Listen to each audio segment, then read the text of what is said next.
It's always a party in Austin, Texas when the Longhorns are in town. Bevo, despite the heat, ready to rock and roll on Bevo Boulevard. It is time for some Texas football. Steve Sarkisian and company ready to go in the midst of a three-game homestand as they have 4 straight non-conference games before they begin an 8-game slate against the SEC. As we welcome you to SEC Network Football presented by Sonic. And you are watching the SEC on ESPN. Boy, the temperatures down on DKR Memorial Stadium turf are going to be extremely hot today, but UTEP ready to come in here and shock the world, they think. Texas will have something to say about that. The 7th-ranked team in the country at home once again. Dave Neal alongside former Longhorn Fozzie Whitaker. Morgan Uber on the sidelines. We'll visit with her in a matter of moments. But here we are, into the season. I think we're all aware of what happened in Week 1. Just want to get your thoughts on where this Texas team is heading. Where are they trending right now in your eyes? Yeah, ultimately, Steve Sarkisian mentioned they want to make incremental strides from Week 1 to Week 2. He thought the offense did that. I also believe that. And then now you take Week 2, build off of the momentum that you created, and continue to do that for Week number 3 to get to where they're trying to get to by the end of the year. Well, certainly Arch Manning is a hot topic around these parts, and because of that, he is this week's secret recipe brought to you by Bush's Grill and Beans. And obviously, Week 1 did not go as well as Arch would have liked, but your thoughts now after another week here at home where he's going. Yeah, he took tremendous steps forward. The offense actually flashed very well and significantly, and it was all because of the water-breathing technique. He was able to stay precise. He was able to stay calm, and in the face of adversity, tuck the ball down, continue to make plays. I want to see more of that unfold for this team today against UTEP. Well, obviously from Week 1 to Week 2, Arch Manning made a substantial jump in terms of passing yards, 295. How about the touchdowns? He had 4 in the first half alone. So certainly he is capable of taking his game to another level. For more on this Texas offense, let's head down to the sidelines of Morgan Uber. Well, look, this Texas offense is young. 8 of 11 starters today are sophomores or younger. And Coach Sarkisian telling us they still need to find their identity, hoping that it can mirror the personality of quarterback Arch Manning, the swagger and personality he brings to this team.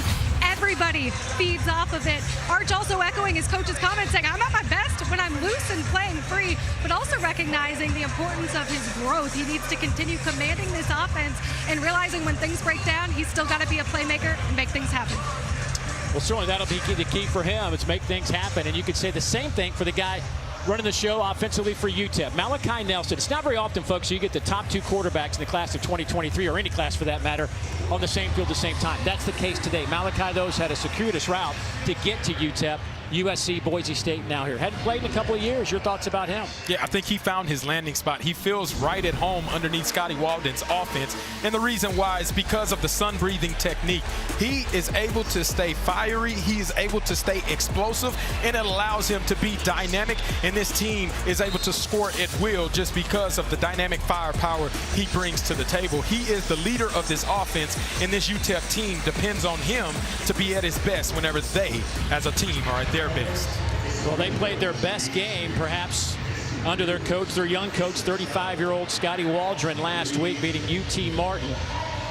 They put together a fantastic performance as Malachi Nelson, a big part of that. How about 4 touchdown passes, just under 300 yards overall? As a matter of fact, he and Arch Manning have almost identical stats through 2 games. They're both 36 of 60 throwing the football, and only a few yards separate them in terms of total yardage, and 1 touchdown pass separates them as well. So anxious to see Malachi Nelson. So much talked about him a few years ago, and now he gets the center stage for the Miners from El Paso. There is the 35-year-old Scotty Waldron.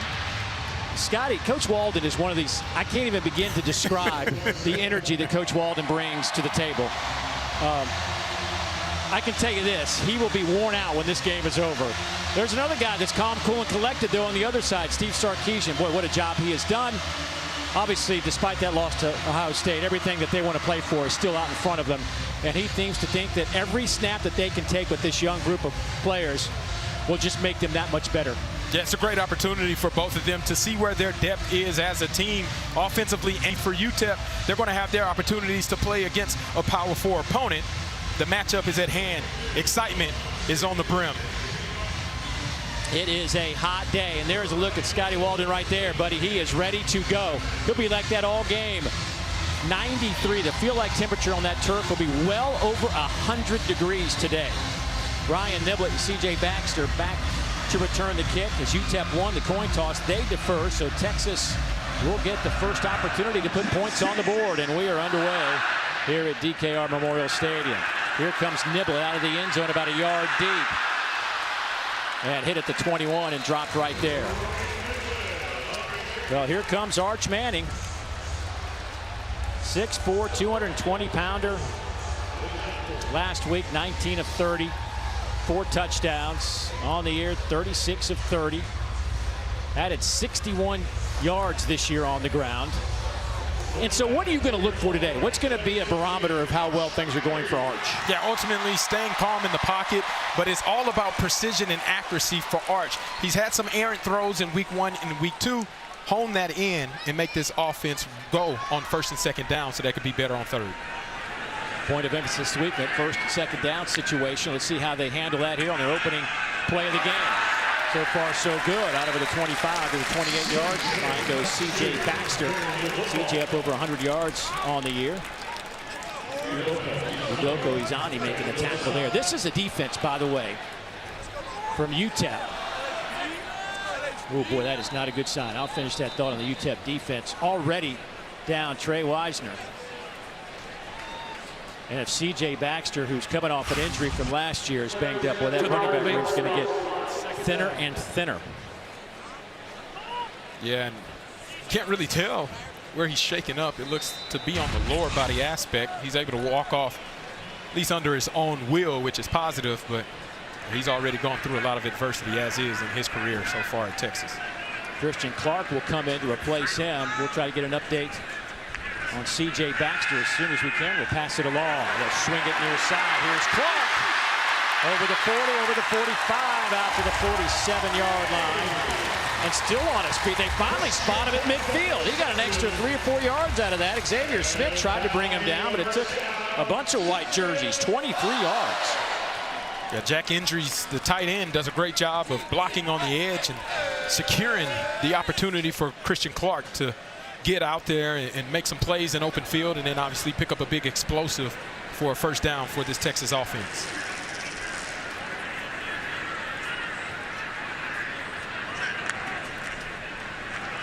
They'll hand it off again to Clark. And about 2 on the play for the redshirt freshman out of Phoenix. And there's the pass play right outside. Jack Indries exposes the DB not wanting to come up and fill on that short pass, which creates open space for Christian Clark to go out and really showcase his dynamic ability in open field. Jarrett Gibson now in the game at running back. Straight handoff. He's to the 46 and push back.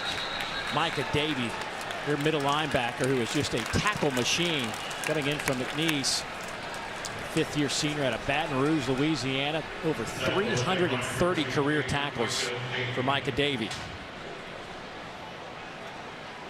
Yeah, you see Jarrett Gibson coming off to the sideline. Whenever you run into Micah Davey, it's like running into a brick wall. Micah Davey has been all over the place for this UTEP defense. On 3rd down and 6. Christian Clark. It's a couple of yards.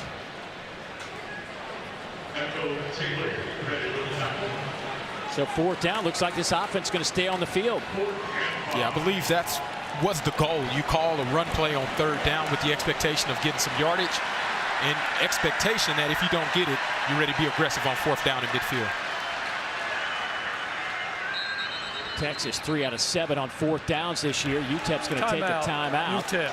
This is their first charge. Good thing situated on that side of the ball.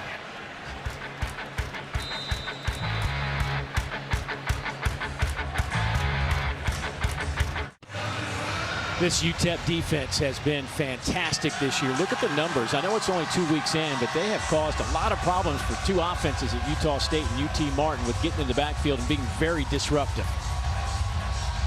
They'll try to do that here as Texas keeps the offense on the field on a 4th down and 5 from the Miner 45.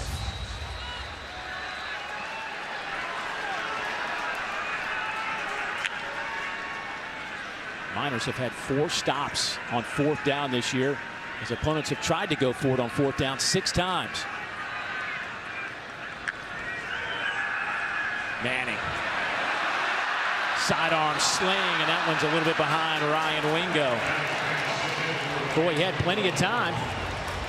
Yeah, he had the time, but you can't get into rhythm whenever it seems as though the combination of Arch Manning to Ryan Wingo isn't on point. You see the ball thrown behind him.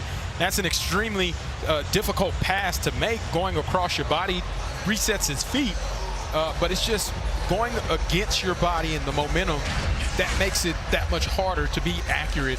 And that's been some of the woes and the mishaps of this Texas offense, particularly with Arch Manning and Ryan Wingo trying to find a rhythm with each other. Well, another defensive stop now for UTEP, and here comes this wide open offense. They'll spread you out. They'll run a lot of tempo. Getting that first down on every drive is highly critical for what they want to do offensively. Ashton Emery, your running back, alongside Malachi Nelson. First throw is caught in Texas territory at the 46-yard line to Torrek Goins. But Malachi Nelson, former #1 ranked quarterback in the entire country in the ESPN 300 list, now on his 3rd school. Handoff right side, Emery, nothing there. I think he got right back to the line of scrimmage.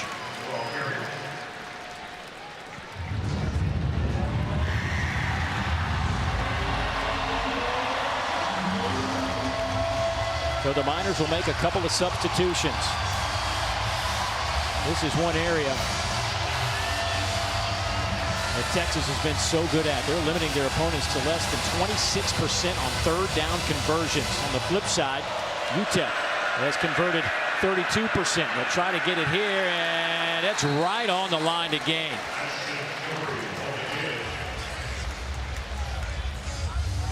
It looks like he's going to be just short. It'll be 4th down and inches, and the Miners will go for it on 4th down. Yeah, you see great push by that Texas defense. Even Tyler Scott, the defensive tackle, comes in and try to give extra push. It's just not enough. Texas defense prevails on 3rd down. Emery, right side, nothing doing. A brick wall formed at the line of scrimmage, and it's a turnover on downs, and the Longhorns will have it back. Again, what a tremendous stop by this defense. You see the push playing on the opposite side of the line of scrimmage, and then Ant Hill Jr., one of the most athletic linebackers, goes over the top to prevent Emery from getting any momentum by launching himself over the pile, and they meet. And that's where you see Texas defense really find a way to get off of the field in their stop of the day, as it seems like these two teams trading defensive blows on their first opening drives. Arch Manning and company back on the field at the 45-yard line.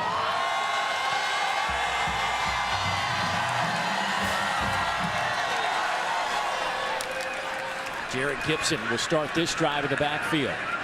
They'll fake the handoff there. Manning steps up, couple of hops, pass is caught.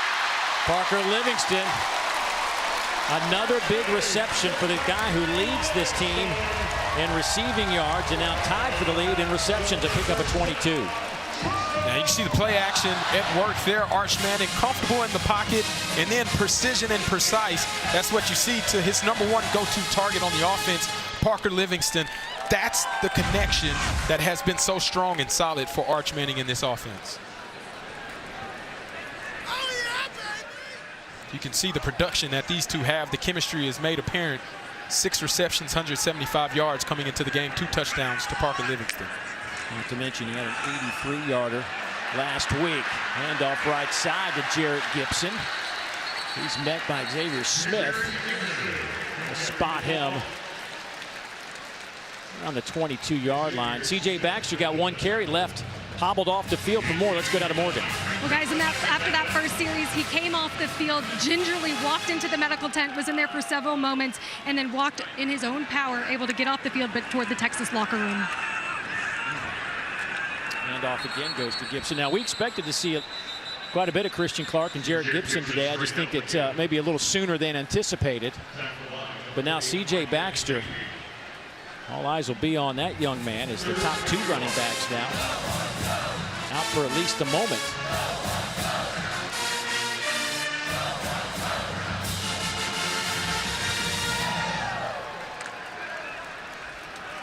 So a 3rd down and short coming up.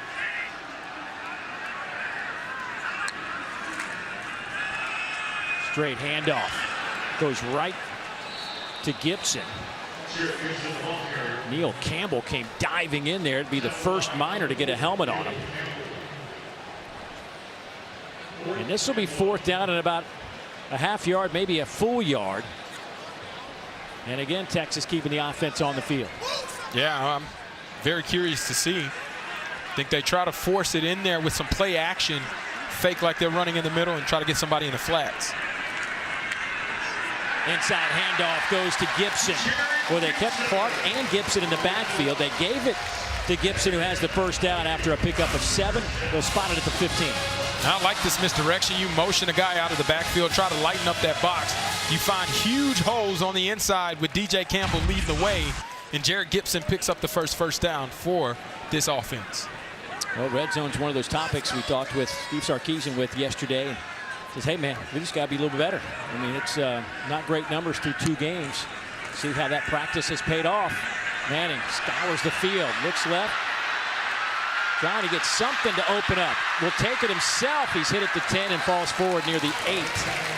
Dante Thompson chasing him down. That'll be a gain of 7. It's a great job by Arch, trusting in his teammates. First read isn't there, second read isn't there. Pull it down, go make a play with your legs. Quick snap, handoff right side. Christian Clark cuts it back near the goal line. They're going to spot him just shy, like inches shy of the touchdown. You see the push that this Texas offensive line is able to create. Christian Clark presses the heels of the lineman, cuts upfield, and just short of his first career touchdown as a Texas Longhorn, but he puts this Texas offense in 1st and goal from the 1. They'll line up in a traditional I formation. Getting the tight end in motion, work the left side. Flag is down at the line of scrimmage. Neil Campbell hits Clark in the backfield. Looks like that might be offside. Offsides on the defense. UTEP.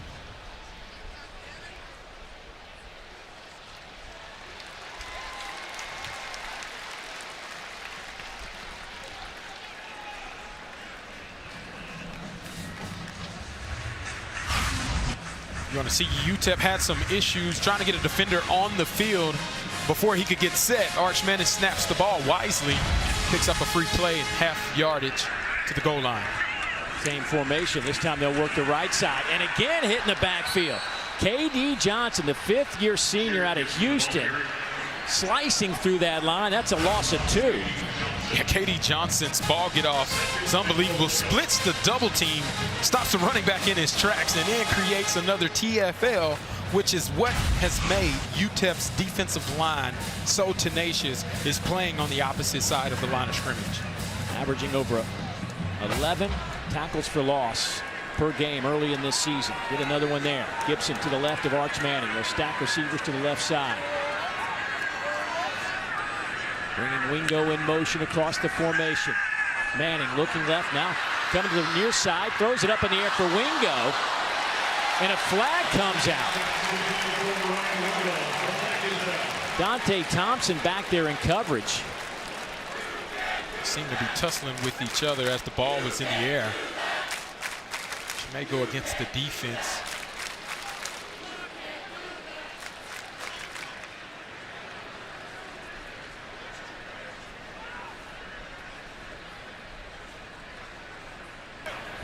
There are 2 fouls on the play, both by the defense. Holding on the defense, number 10. That penalty will be accepted. pass interference on the defense number 12. That penalty will be declined. First down. Well, what do you make of this, Fozzie? Yeah, you see one-on-one, Arch Manning trying to make a play, has his hands right on Ryan Wingo, and I don't know, I kind of like that defensive play there. Let those guys play together, but the holding is the one that was called and accepted by this Texas offense. Boy, Scotty Walden came flying down the field to get a timeout. Second one here in the first quarter for the Miners, trying to come up with a big stop. Texas knocking on the door.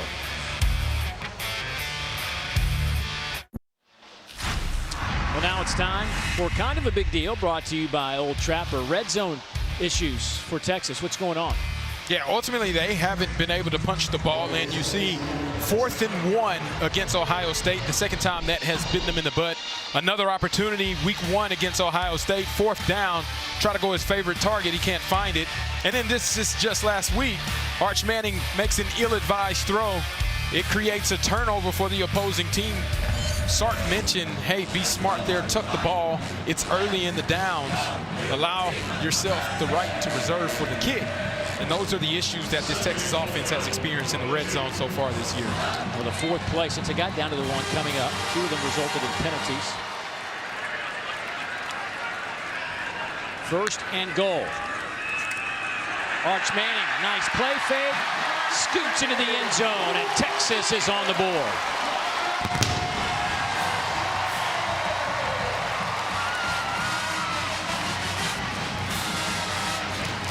It's a beautiful design by Steve Sarkisian. You fake the inside dive, which they have shown you a couple times before, and then Arch Manning is able to use his athleticism, looking like his grandfather, Archie Manning, getting around the edge and scoring the first touchdown of the day.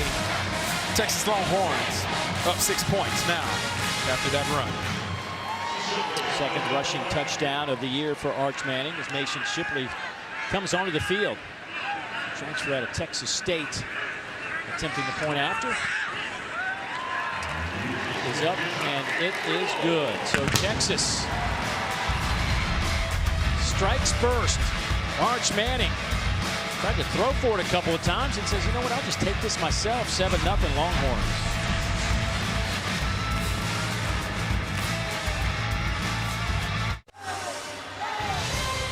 SEC Network Football is presented by Salted Caramel Toffee Iced Coffee for only $2.99. Live free. Eat Sonic. It is a warm day down on the field at DKR Memorial Stadium here in Austin, Texas. Wouldn't know it by the energy in the stands.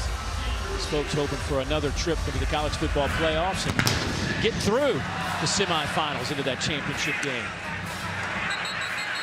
It looks like a knee was taken Thompson when he went down to pick up that football.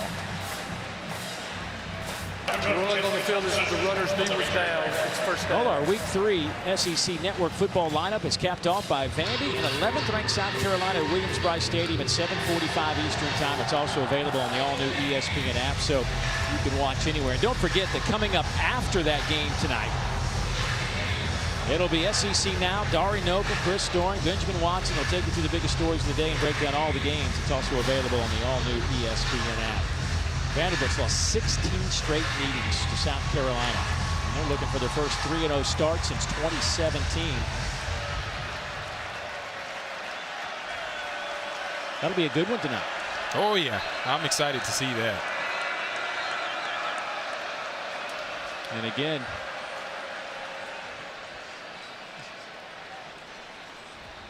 is that a timeout?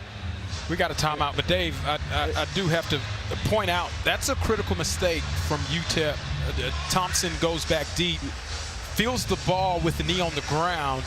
You put your offense in a hole starting from the 3-yard line with the expectation of creating some space, of pushing down the field.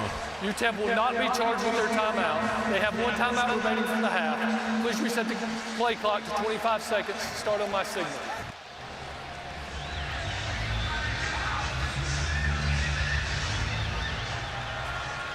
So 5:26 to go here in the first quarter. Texas leads by a touchdown. And now Malachi Nelson and company backed up. Handed off left side, goes to Ashton Emery. 4 touchdowns on the year, averaging a tick over 4 yards per carry. Big hit by Jelani McDonald on that defensive end.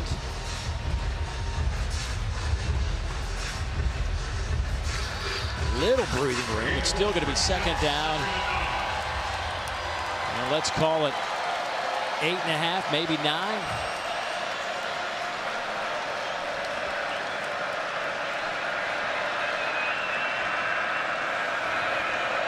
Fake it to Emery. Sling it to the outside. Kenny Odom trying to turn the corner. Odom out to the 10-yard line. Grayson Littleton, the true freshman on that back end out of Tampa, Florida. And that's where UTEP gets very creative offensively. You see an end-over formation, receivers, everybody that's eligible all on one side of the formation. Create number games, try to get Kenny Odom on the edge to pick up some valuable yardage and some breathing room for this UTEP offense.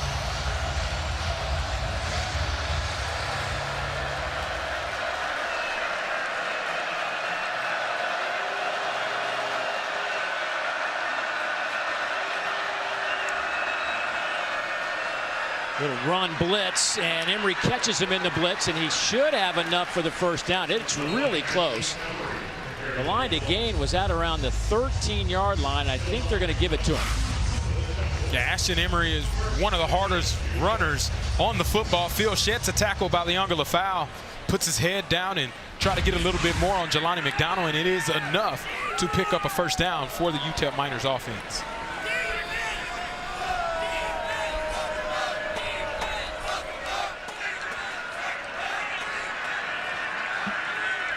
Can take a little bit of a deep breath here. Downs reset. 4-man rush. Nelson swings it to the outside. Boy, Jelani McDonald all over it. A minimal gain for Emery. Matter of fact, that'll go as a loss of a yard. This is an impressive job by Jelani McDonald. Unblocked at the point of attack. He's one-on-one in Ashton Emery. He just made a guy miss last play. Jelani McDonald now on his 3rd tackle in a row, saying, not today.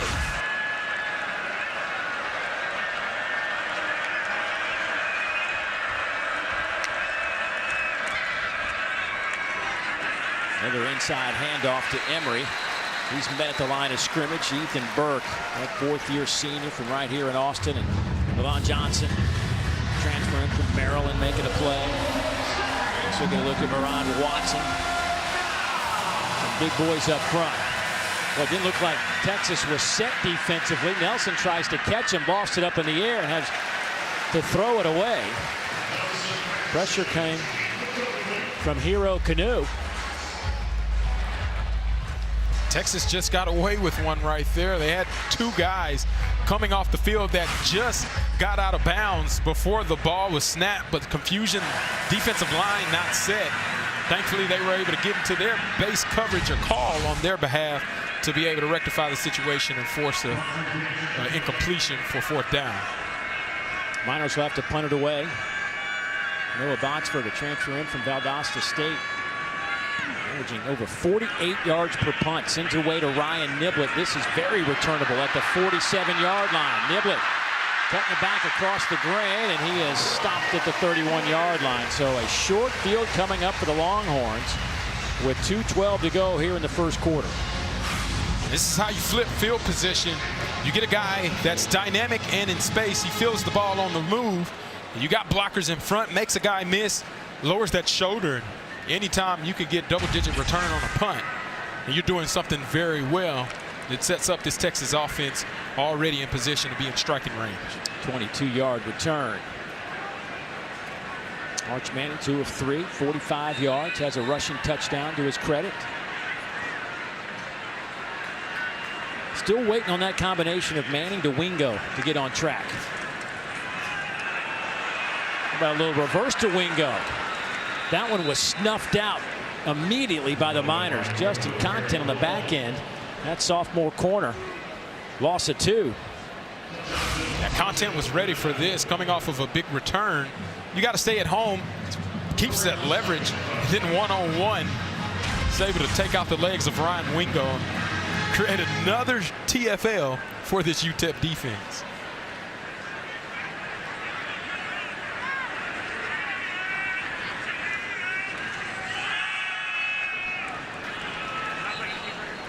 Handoff goes to Christian Clark, or excuse me, Jarrett Gibson. Lance Russell making the play. Now you're looking at another third down. This will be third down and about 10 yards.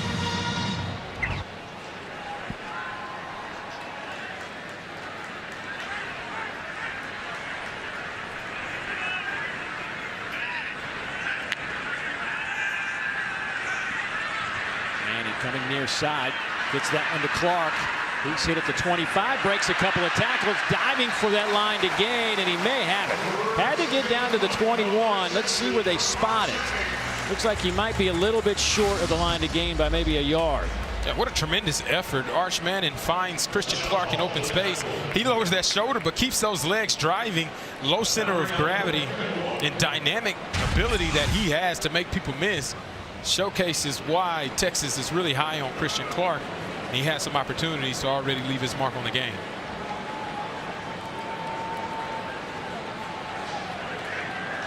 Fourth down and a yard. Third time the Longhorns have gone for it on fourth down here in the first quarter. And they will have the first down as the shot Hall was a little bit late.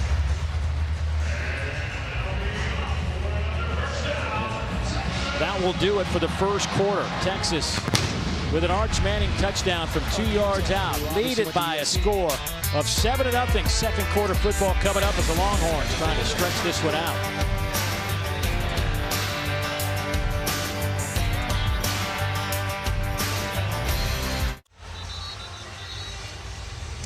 You're watching the SEC on ESPN. BKR Texas Memorial Stadium. It is 7-0 Texas out in front of the UTEP Miners. Arch Manning today, the first quarter, 3 of 4, 54 yards. Texas has had the football for over 10 minutes of that first quarter, and they continue to possess the football here inside the 20-yard line. Jarrett Gibson in at running back. He will hand it to the sophomore out of Gainesville, Florida, by way of IMG Academy. We'll look at some of these first quarter numbers for you, and as you might imagine, it was dominated time of possession, plays, yards, score by the Longhorns.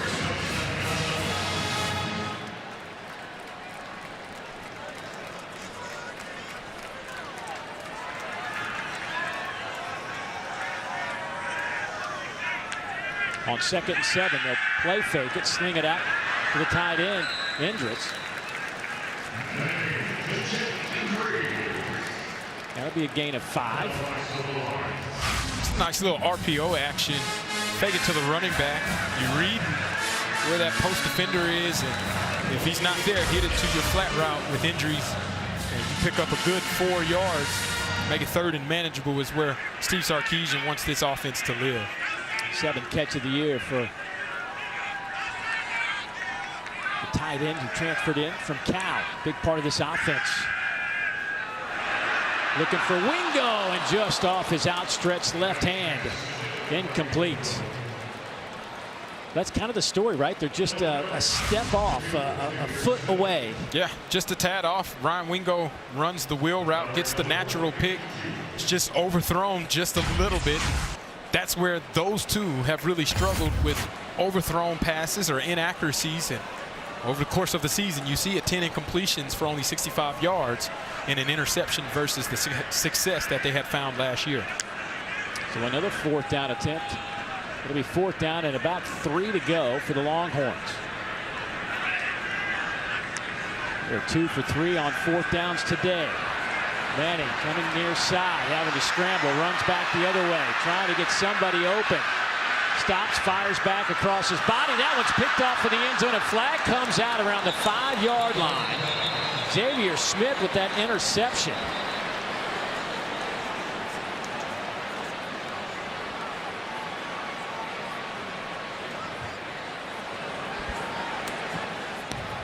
An eligible player downfield. On the offense, number 73.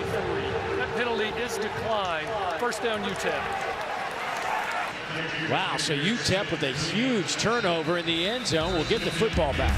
And again, the red zone woes continue. Arch Manning doesn't like his first read.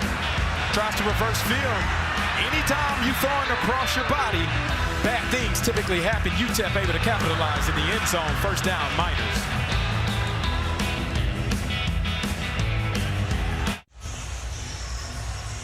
$7-0 Texas. They were hoping to make it 14-0, but the interception in the end zone gives UTEP the football.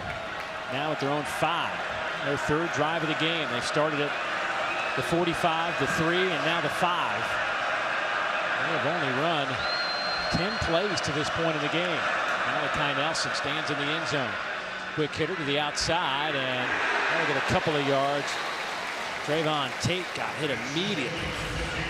Yeah, let's take a look at that interception again. You're going to see Parker Livingston in the slot route.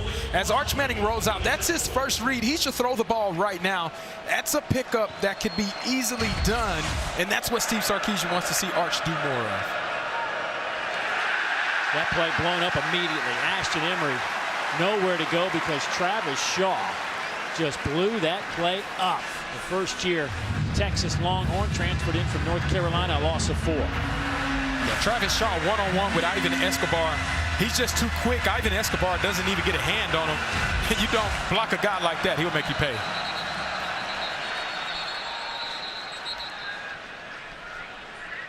Well, this is when this Texas defense is so dangerous. Haven't spoken a lot of Colin Simmons to this point early in this season. A freshman All-American last year, defensive end, sophomore in Dallas. On the offense, not all 11 were set prior to the snap. That penalty is half the distance to the goal. It's third down. Colin had 9 sacks a year ago as a freshman. Came out and said he wanted to set the single-season sack record. Well, he better get going. Yeah, and better believe a lot of attention is going to go his way on this third down, backed up in their own end zone. Colin off that edge. Standing up, wearing number 1, ready to go. Emery in the backfield along with Nelson. Here comes Simmons. He just does miss Nelson. Pass is complete. They'll pick up a few yards, but that is a long way from where they needed to go. Malik Muhammad back there in coverage. Check out this inside move by Colin Simmons. Fakes the upfield and then gets to Malachi Nelson. If he doesn't get that ball out quickly, that might would have went the Longhorns' way on a sack, and Colin Simmons might would have been celebrating in the end zone with the forced fumble if he's able to catch him off guard. That is a big ask for any tackle. Oh, one yes. on one. Oh, yes. Botsford to punt it away. Another returnable kick. Here comes Niblett near side. Flag comes out, though. Niblett to the 30, to the 20, and pushed out of bounds.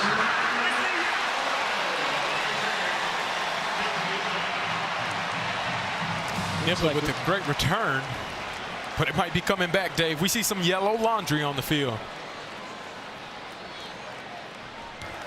During the return, illegal block in the back on the return team, number 24. 10-yard penalty from the spot of the foul. First down.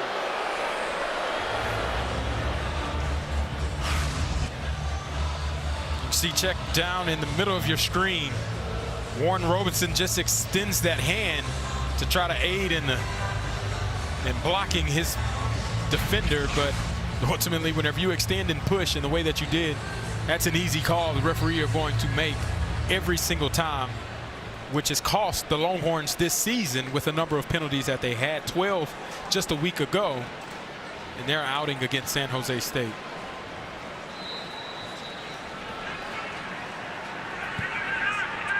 So from the 44-yard line, handoff goes to Christian Clark. Out of 9, maybe 10 when it's all said and done. Dante Thompson making the tackle. By the way, we did get word that C.J. Baxter, who was injured on his first carry of the afternoon, the Longhorn running back, will not return. No update on exactly what the injury was, but limped off the field. Won't see him the rest of the day. Here is Christian Clark again. He'll have the first down. Garrett Hawkins making the tackle from his linebacker spot. So now you're really, so far, you're down to Clark and Gibson, right? You were hoping that you had maybe a Baxter-Weisner combo just a couple of weeks ago. Well, now you're down to Clark and Gibson. You're going to have to rely on those guys this afternoon. Yeah, and they got their work cut out. Christian Clark obviously didn't get a chance to play last year. It's almost like a freshman still getting reps underneath his belt. Wingo in motion a couple of ways. Handoff goes to Gibson, cuts it back. He's to the 35-yard line. Again, Dante Thompson having to come up to make the play. Gain of 6. Yeah, 3 consecutive runs. This offensive line is starting to lean a little bit on the size of UTEP. You see unblocked defenders, but they're 4 or 5 yards downfield. Jared Gibson takes advantage of that, picks up 6 yards on first down, and we're starting to see a trend that Steve Sarkisian wants to create for this offense and the identity for today. Again, handoff left side goes to Gibson. K.D. Johnson, first one there. This offensive line of Gooseby, Stroh, Hudson, Campbell, Baker. Lost some really talented players a year ago. But Gooseby, a guy they're really high on, just a sophomore.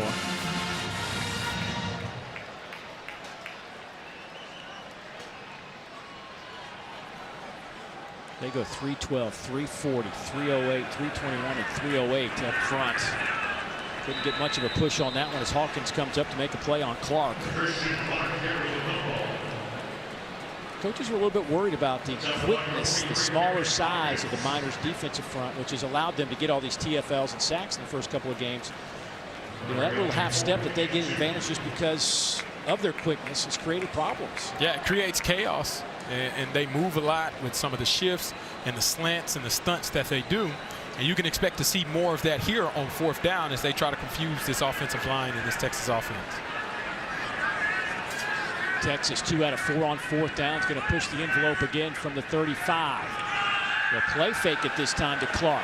Manning toward the end zone and overthrows Parker Livingston, who had a step on his defender, but Arch overthrew him by a couple of yards. Blocker back there in coverage. And another missed opportunity for the Longhorns.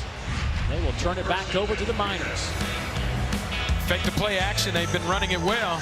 He throws the ball just too far. You got to put that on your guy, Parker Livingston. That's a touchdown for Texas if he does.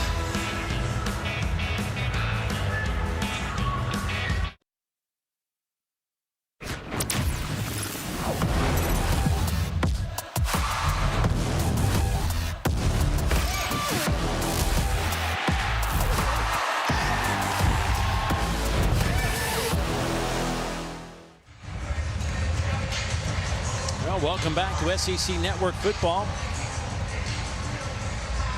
As we got a chance to see some more True South. I mean, this is a show, if you haven't paid much attention to it, it is fantastic. Next one comes up Tuesday at 8 Eastern, 7 Central, right here on this network. John T. Edge traveling around Charleston to Kaboom Cafe, Mexicano, Verns, and Bertha's, meeting all the locals.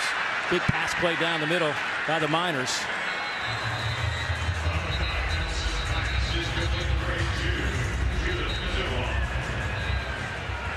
We got a flag on the field on the far side. We'll see what it is. So it looked like the Miners offense seems to be headed back.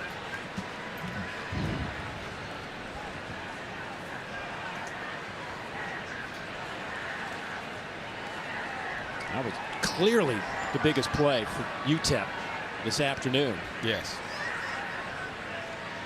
You don't want to have that one erased by a penalty whenever you're trying to create some momentum. Holding on the defense. That penalty is declined. First down. So Judah Nzinwa comes up with the big reception. The redshirt junior transferred in from San Antonio Junior College. Yeah, here's the rhythm that we talked about. Malachi Nelson needs to have in order to get this offense rolling. Ezwa does a great job of drilling it in, using his body to keep himself in between the ball and the defender. Cradles it in, and a big explosive play for this UTEP offense. Hassan Wilson in the game at running back. Number 14, Malachi Nelson, though, coming near side. Throws back across the middle. Not a good pass. Right into the belly of a Longhorn defender. Jelani McDonald with the interception. 14-yard return, and Texas with the defensive stop, and they go to celebrate in the end zone.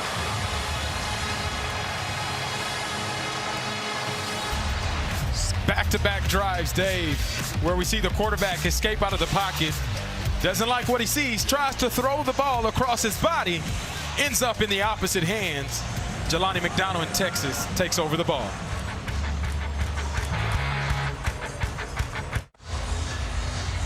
Well, both of our quarterbacks who came out of the class of 2023 as your top two signal callers are both thrown interception today. Yeah, Arch Manning obviously trying to create a play on 4th down, throws across his body, ends up in an interception in the end zone, and almost the exact same thing, Malachi Nelson throwing across the body, and it turns into a turnover. Manning hit as he throws, and that one's incomplete. Trying to hit Jordan Washington, another one of those tight ends. I mean, there's like 5 tight ends we could see today. That room is full of talent. Yeah, Steve Sarkisian has spoken highly about Jordan Washington and getting him the ball, but being able to protect at the point of attack gives Arch Manning an opportunity to complete that pass under pressure is the reason why it fell incomplete. Manning 4 of 9, 58 yards. Does have a rushing touchdown. To throw it here. And misfires on Wingo again. And Wingo was open on his break. For more on Arch, let's go down to Morgan. Well, after that overthrow in the end zone, Livingstone came over and picked up his quarterback, saying, "It's all right, man, we got this." These two, they're roommates, and on weekends we're told there's zero football talk, but midweek after hard practices, they really harp on the game plan. And you know who were also some pretty great roommates, guys? The McCoy and Shipley connection, an unstoppable duo, and Livingston telling us we're not quite at that level, but we're going to keep growing our relationship and connection, and goal is to be better than they were. Well, Manning here trying to send one down the field, and that one is incomplete. Two Longhorns right in the same spot, and that'll be a stop for the Miners. Yeah, just miscommunication. Both Ryan Niblett and Jack Entries are in the same spot. They actually collide and hit each other and force the incompletion there. And this is not the offense that Steve Sarkisian envisioned, making incremental steps moving forward. It seems to be they're actually taking a step back, and the UTEP Miners defense is showcasing why they're so good.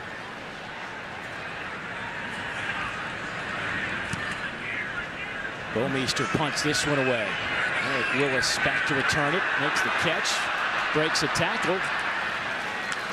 Maybe gets a yard or two out of that return, and a chance for Malachi Nelson to hit the field one more time. Malachi Nelson, boy, he came out of high school. We began him out as their #1 quarterback, but a lot of people didn't know this back in the day. His senior year of high school, he played with a torn labrum. A 2-time California Gatorade Player of the Year. Wanted to play that senior season, did so, said it was miserable. He gets surgery. He gets healthy enough to participate in spring, but not healthy enough to really compete. Loses the backup quarterback job at Southern Cal. Then transfers to Boise State. Thought he was going to get a shot there. Didn't get that job either. Transfers here to UTEP.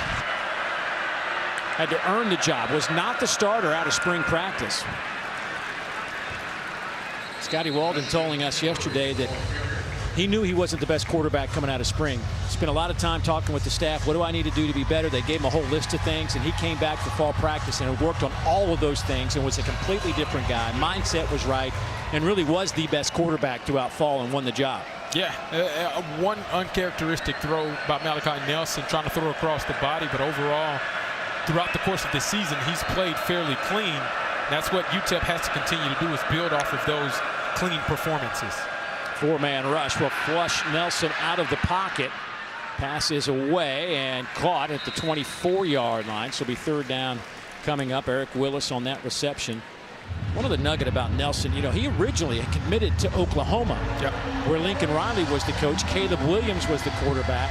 Then Lincoln Riley gets the job at SC. Caleb goes with him, and so did Nelson, at least for a year.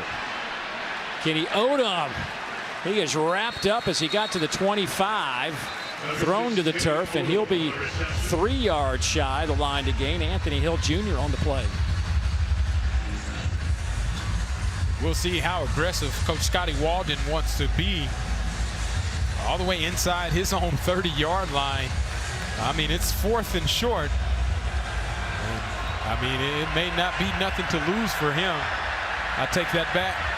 He may have decided it might be best to try to flip the field position, but this is where trick plays on special teams can really hurt the opposing return team. Look, his defense has played well. Why not punt it away? Try to get another stop. Oxford's punt takes a favorable Miner bounce. Flags come flying around midfield as one of the Miner players was just blocked all the way into the bench. I mean, into the bench.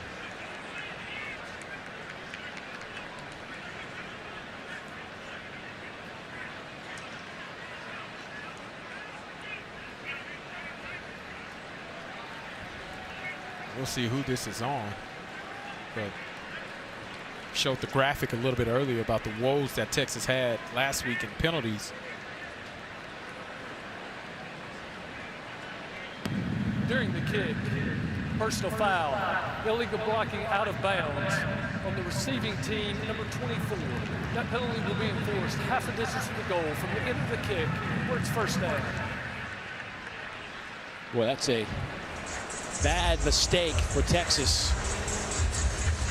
That'll back them up inside the 10-yard line. And here goes some of the mishaps of Arch Manning. You get one-on-one opportunity on 4th down. You got to be able to complete that pass again to Ryan Wingo. That connection seems to be off. And the second time that they try to go to him in the end zone, it doesn't end up in the right hands. And then again, just errant throws. The decision-making, the comfortability of him in the pocket, there's something off, and it needs to get fixed immediately if they want to have the success that Texas and Steve Sarkisian plan for them to have throughout the course of the season. Of course, last week, a lot of discussion on some of the social media outlets about is Arch healthy or not. Well, we asked him bluntly yesterday, and he said, I'm perfectly fine. Nice handoff. Gibson picks up a first down. Barnes and Davey there. You know, you saw video of him grimacing. Well, we saw some video from last year, and it was the same kind of look. The motion's the same. And we said, hey, is there anything to it? He says, no, I'm perfectly fine. Yeah, he actually mentioned he was upset about making the bad pass, which is why he was grimacing. Here goes Gibson again. We just got an update from Morgan down the sidelines that Christian Clark, their other running back, just walked into the injury tent as well on that Texas sideline. And now he just runs back out onto the field, so that's good news.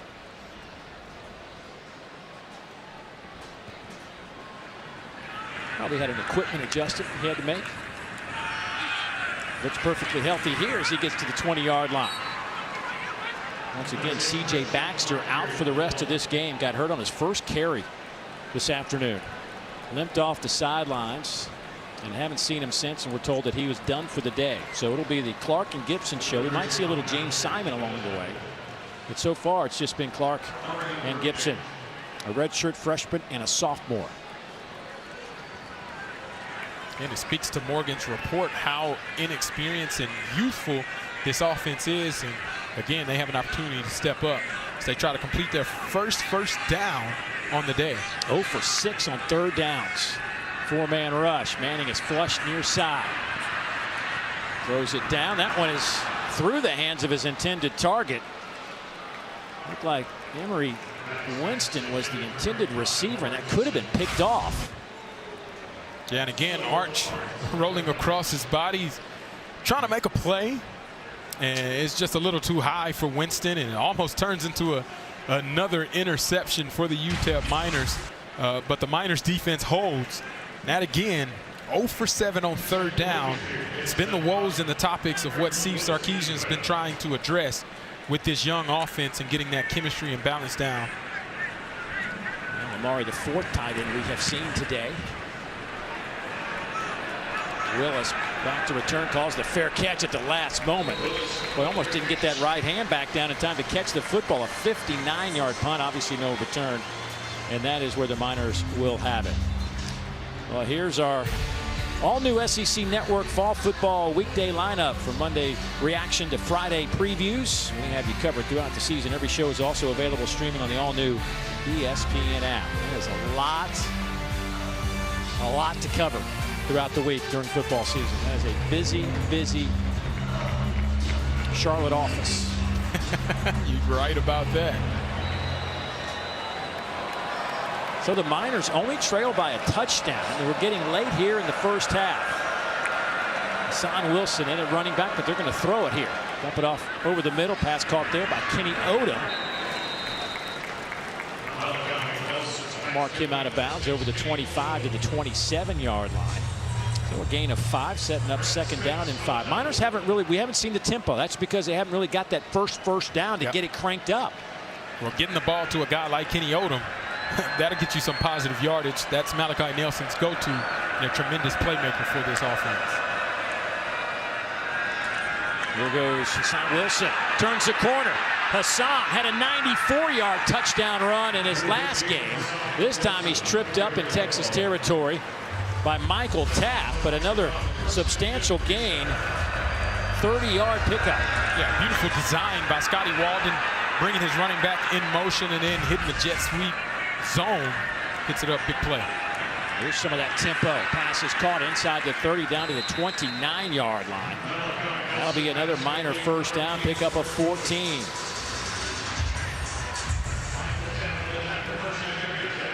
Goins with that reception. 6 catches on the year for Torrey. First down and 10, UTEP. 4-man rush. Nelson is dropped back at the 35-yard line. Boy, that pocket just collapsed in a hurry. A loss of 5. Yeah, you can see Zena at the bottom of your screen to the left, using that long arm and stab. This is a guy that's 6'5", 262 pounds, getting an opportunity as a redshirt freshman to make his presence felt. And one way to slow down tempo, it's create negative plays, and that's what Zena did there. First sack of the year for Umazalo. High throw. That one sailed over the hands of Kenny Odom. So now it'll be 3rd down and 15 coming up. Malachi Nelson, by the way, 10 out of 13, 83 yards, no touchdowns and an interception. Arch Manning, 4 out of 12, 58 yards.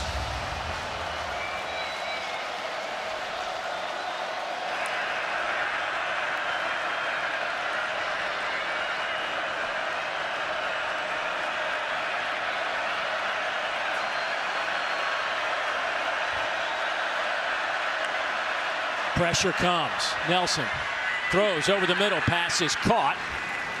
He's going to be 3 yards shy of the line to gain, but sets up a 4th down and short as we hit the 2-minute timeout. UTEP down a touchdown, trying to strike here in the second quarter. We'll see what happens when we come back.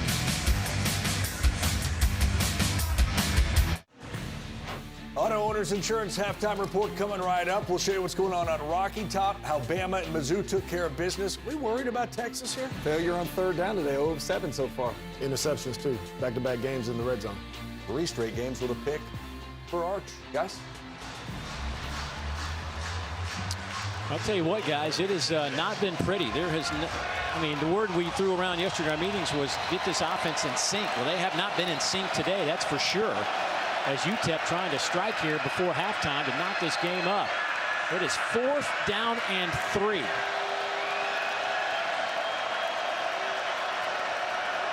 Miners are 0 for 1 on 4th down today. Scotty Walden wants to take a timeout, his last one. Timeout, UTEP. This is their final charge timeout of the half. This will be a 30-second timeout. Scotty Walden, the young 35-year-old head coach of the Miners. This is just the second time he's ever been in the stadium, actually the third today. The first time when he was an offensive coordinator at East Texas Baptist College back in 2014 on the way to a long road trip, as he was talking about, man, at D3 level, you're on buses to go play games. And they always tried to stop somewhere at a cool place to practice, get out, let the guys go through, walk through, whatever, just kind of break up the trip. And they came here in 2014. A young man out of Fort Worth, Texas. They came in yesterday for a little walkthrough. That was the second time. And so today's the third time he's ever been in here. And he says before the game, I saw him before the game, and he looked around and he just said, man, I'm taking all this in. So it looks like UTEP has decided to go for the 3. Carlos Arreola to attempt a field goal, 1 for 2 on the year. His longest 42. That came in week 1 against Utah State. This will be a 39-yarder. Out of the hold of Noah Botsford. Clean snap. Kick is on the way. It is good. So the Miners are on the board. 1:55 to go here in the first half, and credit this UTEP defense for really making things uncomfortable for the Texas offense today. Yeah, if you go by the rule of ball and you talk about takeaways or turnovers, they've been able to force an interception by Arch Manning and now have stopped Texas on 3 different 4th down occasions. Texas only 2 of 5. They've given this offense every opportunity to continue to maintain position and stay within striking distance of this Texas team.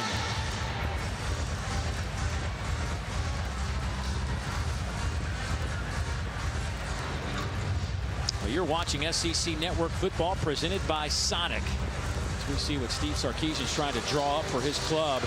They have put together 142 yards of offense. They have run 36 plays, averaging less than 4 yards per play today.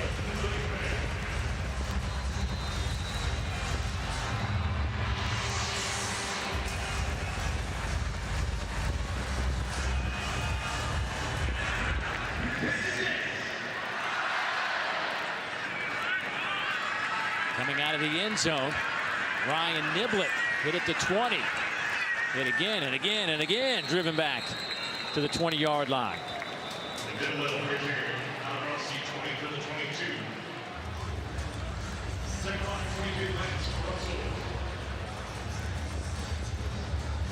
So what are you looking for offensively right here in a 2-minute drill? Yeah, you got 3 timeouts. That's the most important thing of how you want to utilize those timeouts with your space. Number 1, it starts with protection. Take care of the football. Give Arch Manning time to be able to be comfortable in the pocket. And then number 2, find that sink that we were mentioning with Ryan Wingo and Parker Livingston. Get them involved early, short, quick throws, and then picking up first downs to keep the clock stopped and efficient on 1st and 2nd down. Manning misfires again to the outside, trying to hit Christian Clark. Arch now 4 of 13. To me, it seems as though Arch may be pressing a little more than he has to. No Baxter, no Wisner.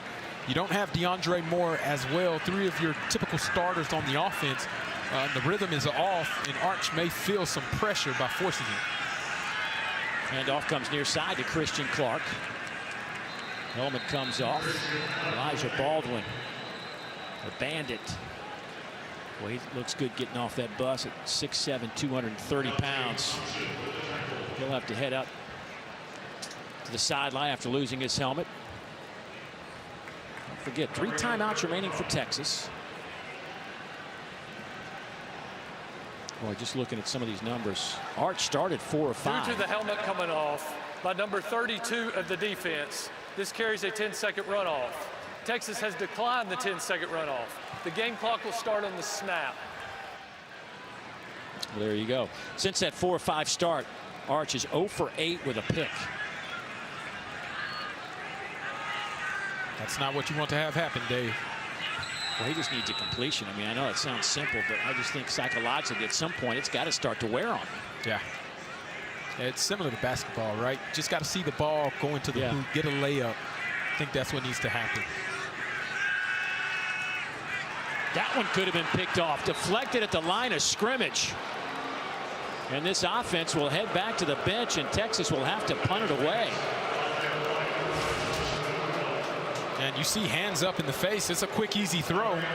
Sees the window of opportunity, gets picked, and Rudolph, he is bashing himself right now, wishing he could have kept his hands on that. That could have been another turnover for the Miners defense, but they still hold up on third down with an opportunity to get their offense the ball back and a chance to try to put some more points up on the board before half.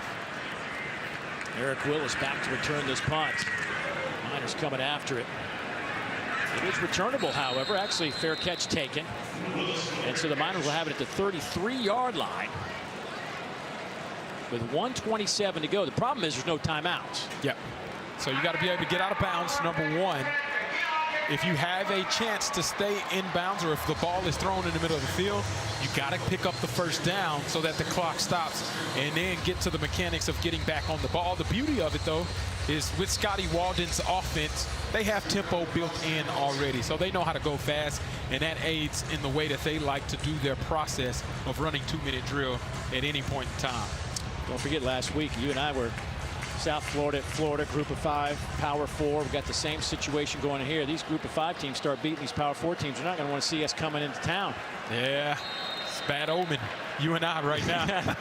Long way to go, though. UTEP, though, trying to make something happen here with no timeout. Boy, that's a quick hitter. Going to chew up some clock. Exactly what Texas would want. 2-yard gain.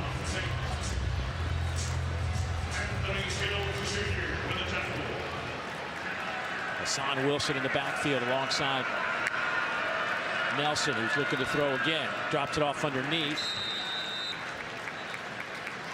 Well, at some point, you got to try to stretch this field a little bit. These underneath throws with no timeouts, you're not going to get very far. Yeah, it doesn't help. You got to get past the sticks if you're going to throw anything in the middle of the field. Otherwise, you need to stretch the field or try to throw an out-breaking route to be able to catch it and get out of bounds to stop that clock. Now Texas thinking maybe we get another shot here. If we get a stop, force a punt, we got our 3 timeouts. We could use one there. We still have a fighting chance to add to our 7 points.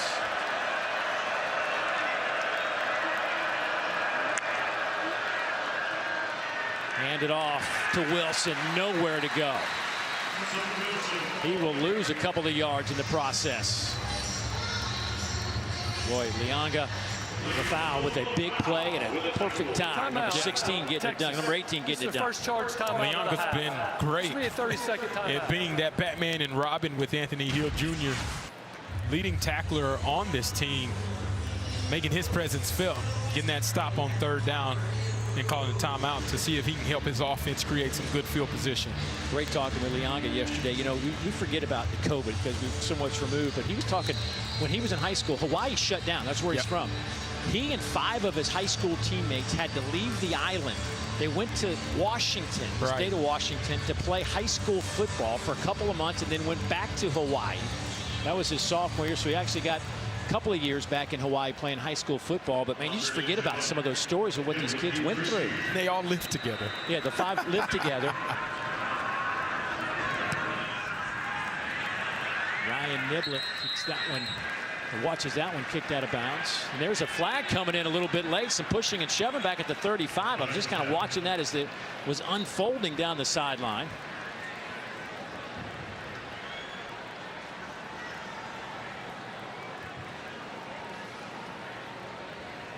Speaking of flags and the game we called with South Florida last week, that was prevalent on Florida's team, which created field position for the opposing team to get into scoring range last drive. So the referees obviously confer. Steve Sarkisian figuring out. After the play was over, personal foul on the kicking team, number 14, throwing a player to the ground after the play. 15-yard penalty, first down.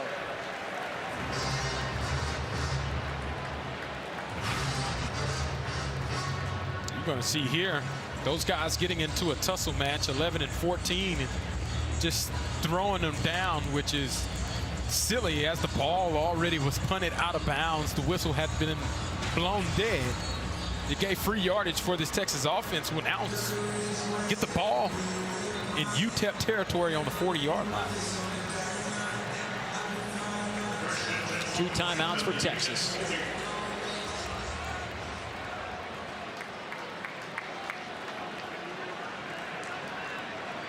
Jared Gibson will start this drive in the backfield.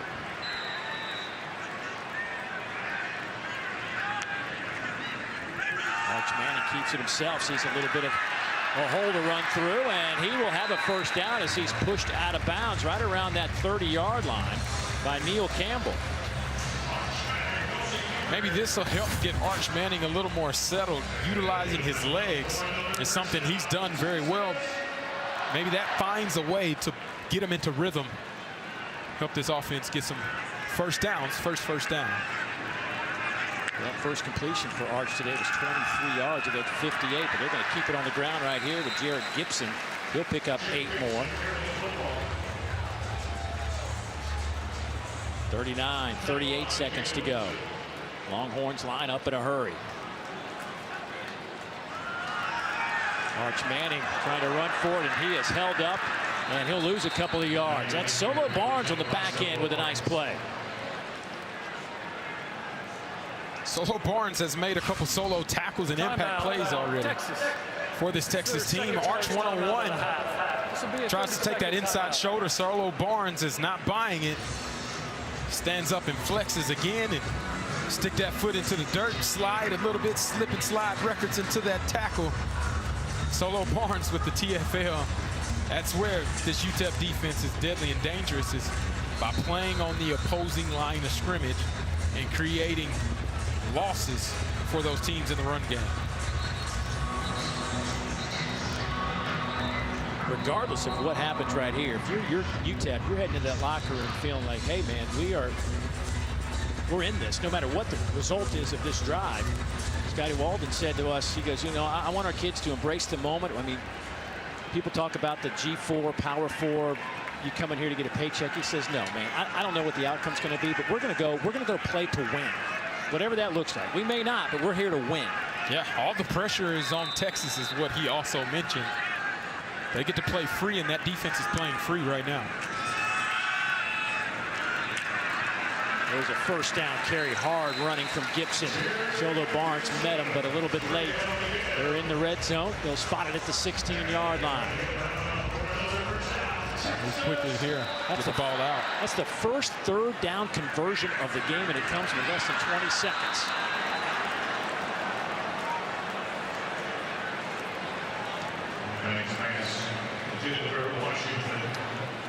"13 seconds. Second down and 10. And for Texas there, that actually would have worked in their favor with Jordan Washington not being able to possess that ball. He falls inbounds. That clock would have kept moving, or they would have had to use their final timeout, which Steve Sarkisian probably wanted to save to set up a field goal opportunity if they need to. Manning has missed 10 straight. That streak is over. Pass is caught down to the 5-yard line. Goes Jordan Washington on that reception. That'll be another Texas first down. 6 seconds on the clock. Sarkisian. Timeout, Texas. Wants a timeout. This is a final charge timeout of the half. This will be a 30-second timeout. He will get it. Do you take a chance and maybe one play toward the end zone? You have that time. With you being on the 5-yard line, it has to be a quick throw right now, maybe a back shoulder fade. It has to be in and out. And you better get one-on-one coverage on the outside. Otherwise, you take the field goal. With this offense and where Arch Manning has been struggling, trying to find that rhythm and being aggressive and staying aggressive shows the commitment that Steve Sarkisian may have in Arch Manning. And they may be discussing that at this moment to say, hey, this is what we need to do. Throw it quick, give him a chance. If not, then we roll out our kicking team. But it's either your receiver or nobody comes down with that ball. So Arch Manning and company back on the field with 6 seconds to play. Christian Clark in the backfield. Miners trying to get aligned. A little late getting some players in. Now they're set for some football.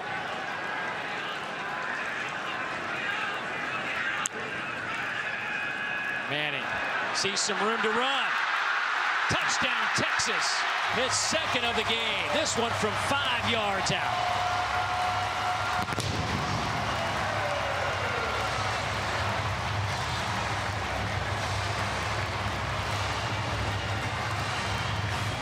There you see Arch being able to look at his first target, Ryan Wingo. He doesn't like it. Second target, Christian Clark covered up. Tuck that ball, take it into the zone, and that's what Steve Sarkisian wants to see. If it's not there, make a play. And that's exactly what Arch Manning did there. Shout out to that offensive line. Give him that time to go through his read and progression, and then finalizing, capped off in the end zone. Mason Shipley to attempt this point after. Hammer that through the uprights. He's now 8 of 8 point afters this year. That pushes the lead to 11. It's 14-3 with 1 second remaining.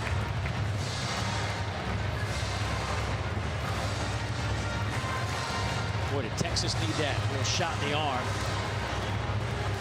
But still, heard some dismay in the crowd on the previous possession as they went 3 and out and weren't able to convert on their third down, and being able to go into the locker room knowing, hey, we found some momentum, we found some rhythm.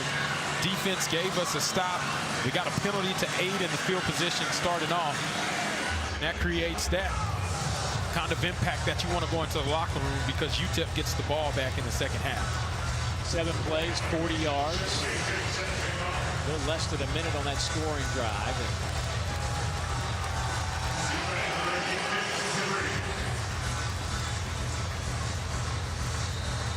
Arch Manning 5 of 16.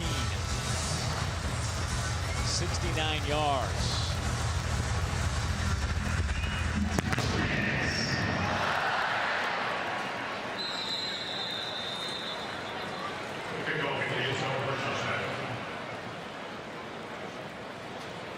So that'll come out to the 25-yard line.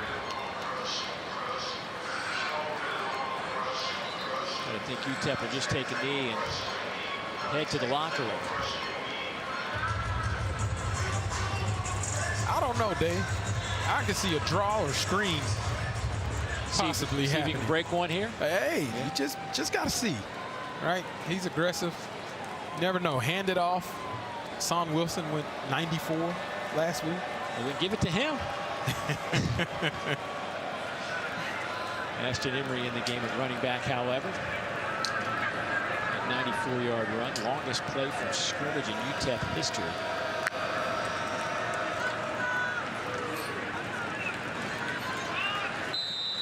And that'll do it for the first half.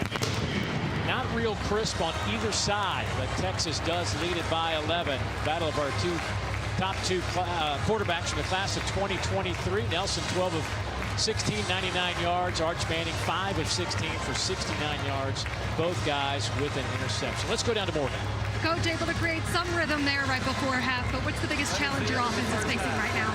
Well, we just got to get a little rhythm at quarterback. You know, I told Arch before the season, you've never really been a quarterback until they boo you. He got booed in the first half. Now he can start playing. Thank you, Coach. Thank you. A little boo. 2 birds get you going, right? Although they never booed you here in Austin, Texas, that's for sure. Hey, time now for the Auto Owners Halftime Report. Dari, Chris, Benjamin, guys, it's all yours.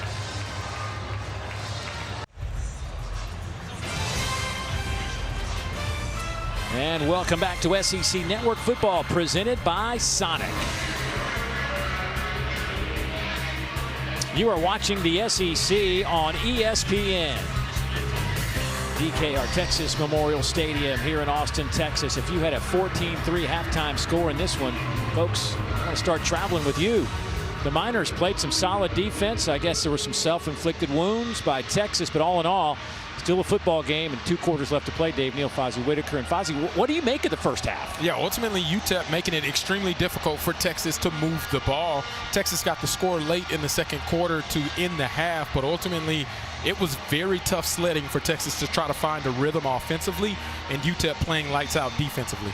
They lose C.J. Baxter at running back for Texas, first carry of the game. So Arch Manning had to put some things on his shoulders as we take a look at it's time for our experts at work, brought to you by Principal. Yeah, you see the overthrow there by Arch to Parker Livingston. Again, the overthrow to Ryan Wingo. And then just bad decision in the end zone. But the thing that saves Arch in this Texas offense is utilizing his legs to be able to make a play. First touchdown out to the edge. Second touchdown with 1 second left in the second quarter. He put some momentum back into the heart of his team. Well, it was a struggle in the first half. Arch had a stretch of 10 straight incompletions. And a fair catch called for gives us a chance to send it down to Morgan, who just moments ago caught up with Scott Walden. Coach, how does your defense continue disrupting the rhythm of this Texas offense? They're playing their hearts out. They're playing West Texas tough. I love everything. It's 100% on me before the half. I didn't execute our middle 8 play calls. I got to be better there for our team. Our defense, we can't rely on them to put them in bad situations. We got to win defense. We got to win field position. We can't give a great team good field position. On offense, we're starting to find a rhythm. We got to maintain that rhythm here in this first drive. It's going to be really, really critical. I'm so proud of this team. Their fight, they ain't backing down from a challenge. It's exactly what I wanted to see. Now we got to go win this third quarter. Thank you, Coach. Hey, thanks, God bless. Picks up. Malachi Nelson will swing it to Kenny Odom on the first play from scrimmage. Breaks a tackle, gets back to the line of scrimmage. Folks, now I just want to wrap that up, that Scotty Waldron interview.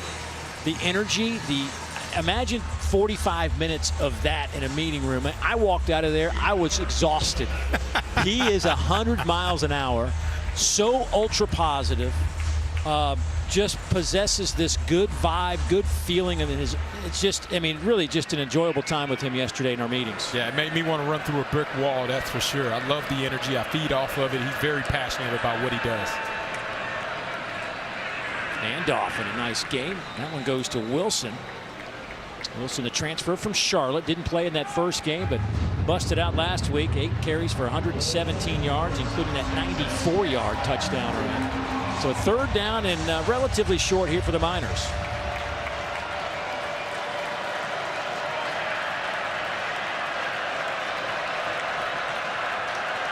Nelson, quick slant. That pass is caught. They're going to spot him at the 36-yard line, just shy of the 36. Kenny Odom with a heck of a catch. And now he comes up lame. And you see Kenny Odom running a slant route on the true freshman, able to shield that ball into his chest and pick up a big first down for them to start the drive. And that's a piece that you can't lose if you're Malachi Nelson in this UTEP offense, their most productive receiver, having to go off and get checked on. It's a huge blow. That does not look comfortable. 4-man rush, sling it to the outside. And that one is just dropped.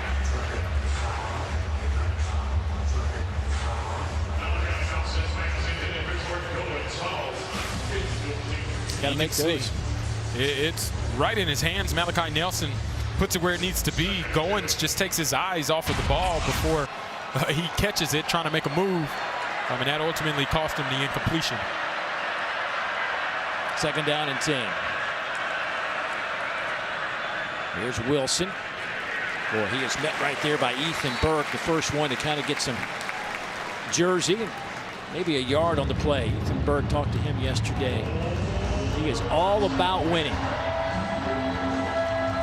6'6", 260 from right here in Austin, Westlake High School, 4th year in this program. And that one is bobbled out of bounds and incomplete. Juggling it on the way down is Eric Willis. So now it's 4th down. That's a great job mixing up the snap count, kind of catch Texas off guard. And Eric Willis just can't bring it in with his feet in bounds to be able to secure that catch. Accurate throw by Malachi Nelson, just a missed opportunity trying to pick up that first down.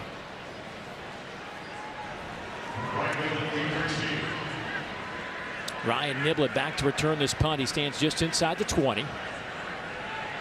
Noah Botsford transferred in from Valdosta State. A nice tight spiral kick, but this is returnable from the 13-yard line. Here goes Niblett to the near side. But he's got a wall set up. Niblett hit it to 40 on his feet.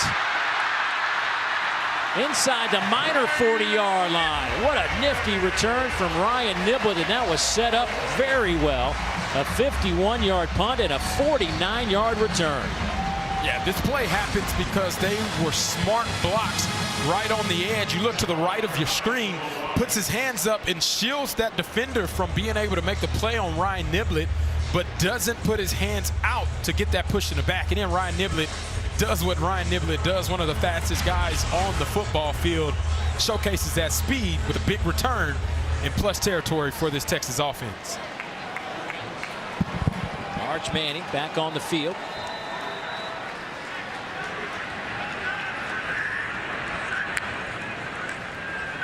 Arch keeps it off the right side, looking for a little room to run, and that was closed up in a hurry. Micah Davey there to make that tackle. Recognize that name, Davey. Micah, the son of former LSU quarterback Rohan Davey. Yeah, and I think he knows a little bit about playing that position. Rohan, one of the best to do it. Arch Manning trying to find his rhythm offensively. He's gone 5 for 16. Found it a little bit at the end of the second quarter, though. Well, here's James Simon now in the backfield as flags come out. First time we've seen James today. Thought we might see him for a little bit, but with the injury to Baxter and no Trey Wisner, this is turned into a Clark Gibson and now Simon game in the backfield. Offense, number 52.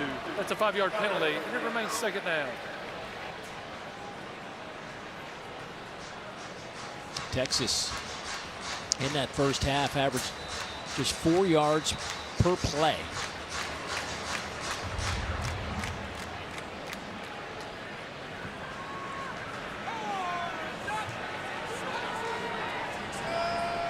Haven't seen those explosives really from either team today. I'm curious to see when Sark will utilize the screen game, which is one of the specialties that he pulls out. Hand it off to Simon, fresh legs.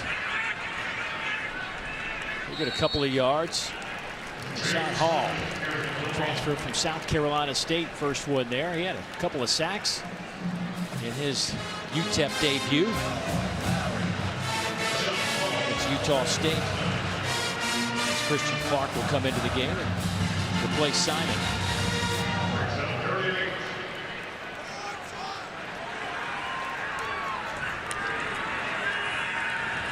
Oh, Manning is just walloped in the backfield. Passes caught. Flags come out a couple of different places. Boy, that hit came from Udoka Ozani. We got a couple different penalties. Joshua Rudolph is down at the 40-yard line for UTEP.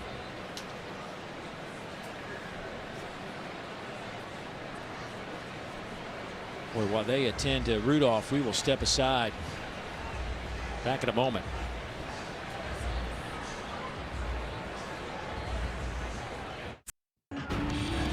Dory Noke in studio. All right, Magnolia State's where we're going. Harrison Wallace and Ole Miss. He's the league's leading receiver right now. Ole Miss, Arkansas, top of the hour, ESPN. There have been reports that Austin Simmons may not play at quarterback, but he is on the field, is taking snaps, and was not on the final injury report Ole Miss submitted. Meanwhile, Mississippi State up early 14-zip on Alcorn, trying to get to 3-0, guys.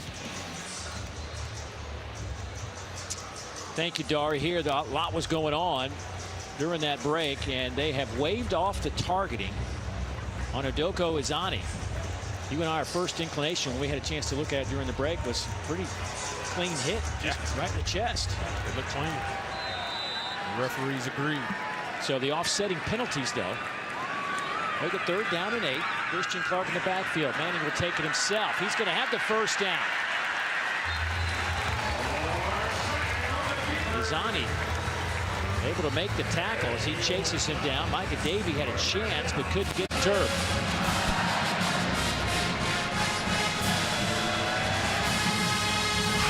Third downs have been the bane of this offense. They find a way to utilize Arch Manning's athletic ability. Offensive line gets him drop back. He finds that open space and goes and picks it up with his legs. Wingo comes in motion. Look that way. Now Manning will come back. He will throw it to Simon. Gets a block from Wingo. And Simon out of bounds inside the 20-yard line. Cody Lowe runs him out of bounds.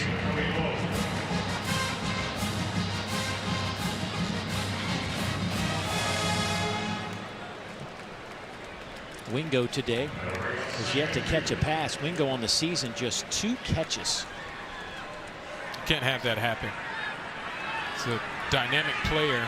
Got to find a way to get the ball to him and get him involved. Go with Simon again, breaks a tackle, cuts it back. Simon looking sharp inside the 10.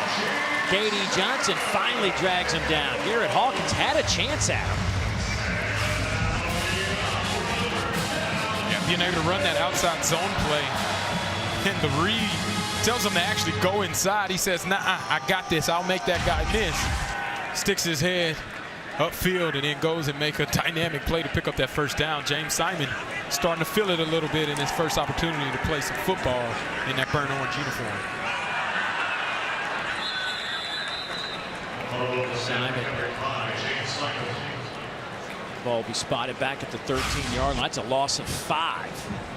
Yeah, and that's just a drive killer. Arch takes his eyes off of the ball as he goes to the read, as that's a read run inside zone. If the end crashes, he pulls it, just gets his eyes to that read a little bit too early before securing the snap, and creates a negative play for Texas offensively in a red zone area where they've struggled throughout the course of this year. Simon stays in the game. Freshman out of Shreveport, Louisiana, trying to make a minor miss. Does, falls forward inside the 15. There's Garrett Hawkins along with Cody Lowe. So it'll be 3rd down and goal now. Christian Clark will come back in.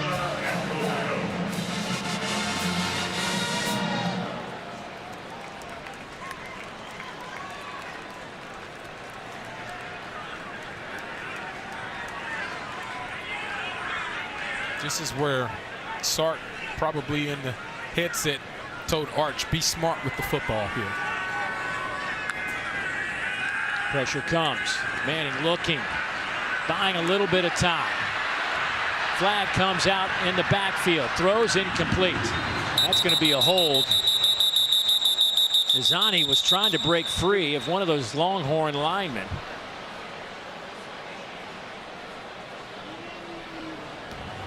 Holding on the defense, number 52. That penalty is declined. It's 4th down. That's DJ Campbell back there grabbing some of that jersey of Izani. Correction, offense, number 52. You're going to see down towards the bottom of your screen, Izani trying to get to the quarterback. He just gets too much of that jersey, Campbell does, pulls him off of his track. And they're going to call that every single time, especially whenever that body language changes as they're chasing after the quarterback. It's a good call by the officials. So 31-yard attempt for Mason Shipley. 15 of 19 last year at Texas State. Hit his only field goal attempt this year. 47-yarder against San Jose State last weekend. This one is a clean operation. The kick is good. So 3 more on the board. It's a 2-touchdown advantage now for the Texas Longhorns. 17-3, 7:50 to go, 3rd quarter.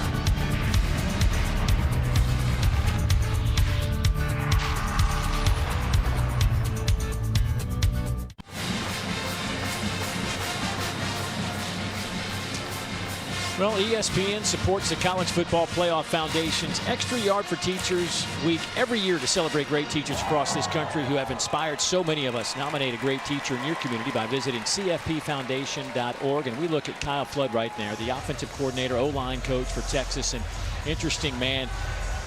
His first job when he graduated college was as a math teacher. He was a mathematics major in college, taught algebra and trigonometry, did it for a few years before he went to Hofstra and started getting into the football world and whatnot. But a great conversation yesterday. Loves math, loves numbers. Yeah, that's why his offensive lines are good. They always have great angles. He said he thinks he could get back in the classroom and teach today's youth. I was like, I don't know about that now. It's a different time now. Chat GPT will figure out a way Can you help see out him any math problem. trying to deal with that stuff? Oh, it was great talking to him. What a fun man to be around. And he has got some stories. Look at him. He's working the iPad. Of course, that was instituted a couple years ago. Coaches, players can utilize that device on the sidelines. Trying to figure out a way to produce some points. UTEP on their drive today. 5 punts, 1 interception, 1 they turned it over on downs, and 1 resulted in a field goal. That's it. Hand it off. Wilson At some point, I would think you got to try to stretch this out. We haven't seen UTEP take any chances really deep down the field. Yeah, and we saw them have success last week. They got to implement it now to soften up this Texas defense. The heat's coming again. Nelson tripped up in that SEC logo.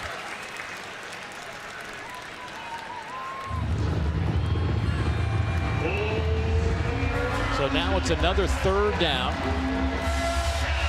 And they're chasing the chains again. It'll be third down and about 10. Miners 2 of 9 on third downs today.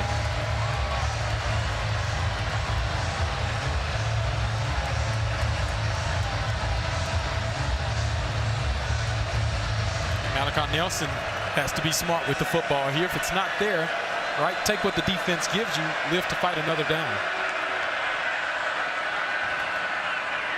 Out route intercepted.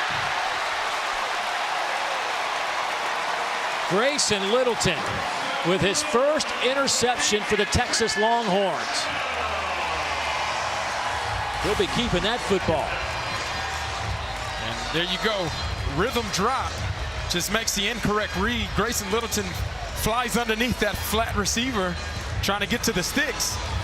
Extremely smart play by the true freshman, being able to get underneath that pass and cause Texas's second turnover of the day. After the play was over, unsportsmanlike conduct against the Texas bench for coming off the bench and onto the field. 15-yard penalty, first down. You know, we saw them do that earlier, but I didn't see a penalty flag for the first time they did it. Maybe it was like a warning. Yeah. I don't know. Celebrating with your teammates, man, I don't have any problem with that. Freshman getting his first interception, wasn't taunting the other team. I thought maybe that was a little too much from a celebration standpoint.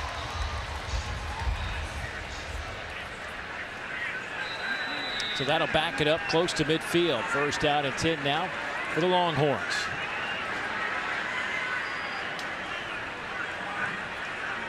Arch 6 of 18, 77 yards, no TDs, and interception. He has rushed for 2 touchdowns. Here's Simon off that left side. Stiff arm. Can't get out of the grasp of Elijah Baldwin. Young man out of San Antonio, Texas, just a redshirt freshman. With Simon, a 4-star prospect, rated as the number 6 running back recruit nationally, number 3 overall prospect coming out of Louisiana.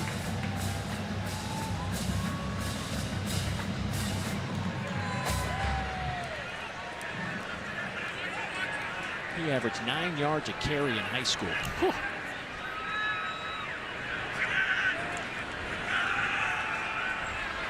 Simon trying to bounce around. That didn't work, and a stop from Solo Barnes was the first one there. A solo tackle from Solo Barnes. Solo Barnes has been all over the field today. He's making his presence felt, right? This UTEP defense playing lights out, keeping the defense kind of confusing Arch, honestly. Arch doesn't know what he's getting. He can't hit the receivers in stride, and a lot of that has to do with the impact that Solo Barnes has had on the back end. Coming near side, Ryan Niblett trying to get the edge and runs into some white jerseys, but will fall forward for the first down. Xavier Smith there to trip him up, but Niblett does just enough to move the chains. Yeah, and that's a way to pick up a first down, get it to your athletes in space, and let Ryan Niblett go use that momentum and turn into a torpedo to get himself vaulted across that first down line. You had blocking on the edge to help secure his opportunity to pick it up. Fake it to Simon. There's a catch by Wingo. Dancing around. Wingo with a first down. His first catch today, the 3rd reception of the season.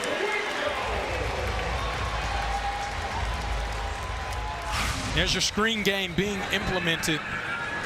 If you're using a fake run and then getting Wingo an opportunity to go showcase his athletic ability. First time he touches it, big time play.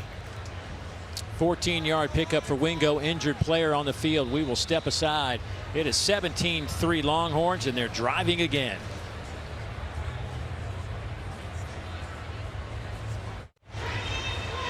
Boy, that is not a good look for Garrett Hawkins.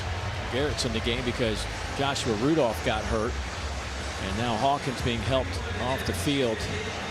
There have been some injuries on that UTEP side. Longhorns ready to go. James Simon back in that backfield. Ryan Niblett goes in motion, comes back across the formation now. Arch Manning near side, and Arch twisted up and dropped out of bounds. And Cody Lowe. A lot going on that UTEP sideline. Morgan, what's happening? Well, it's gone from bad to worse over here with Kenny Odom. He was the first to go down, grabbing that right shoulder and immediately rushed into the tent. Then it was linebacker Joshua Rudolph, the alpha of this defense. And then Garrett Hawkins just moments later helped off the field, his backup. So 3 guys currently in the injury tent right now for UTEP. Hope those guys are quick healers and get back on the field. Niblett in motion, but they're going to hand it off to Simon, and Micah Davey there to make the stop, but they'll be at the 10-yard line. Now here's where attrition plays a factor. Late in the game, that heat starts to set in. You get that bigger push by the offensive lineman.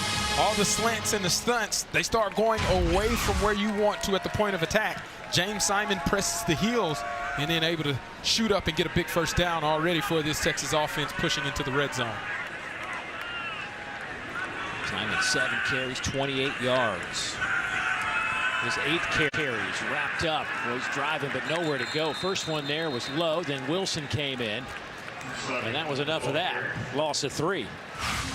Here we go, going back to the well. Cody Lowe does a great job of defeating his blocker across the face, being that initial stop guy. And then Jaden Wilson cleaning it up. And that TFL category continues to stack up for this UTEP defense.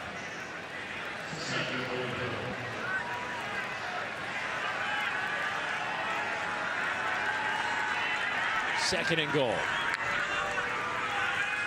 Fake it to Simon. Manning's pass is batted in the air and finally caught. Livingston in a tussle over there on the edge with Justin Content. Livingston won that battle, but didn't go anywhere. They didn't. Using the RPO, trying to get it to their advantage. Parker Livingston just takes his eyes off of the ball initially, maintains concentration, comes down with the catch, but fortunately it's only for a gain of 1. Third and goal from the 12-yard line. Christian Clark back in the game. 3 receivers to the wide side.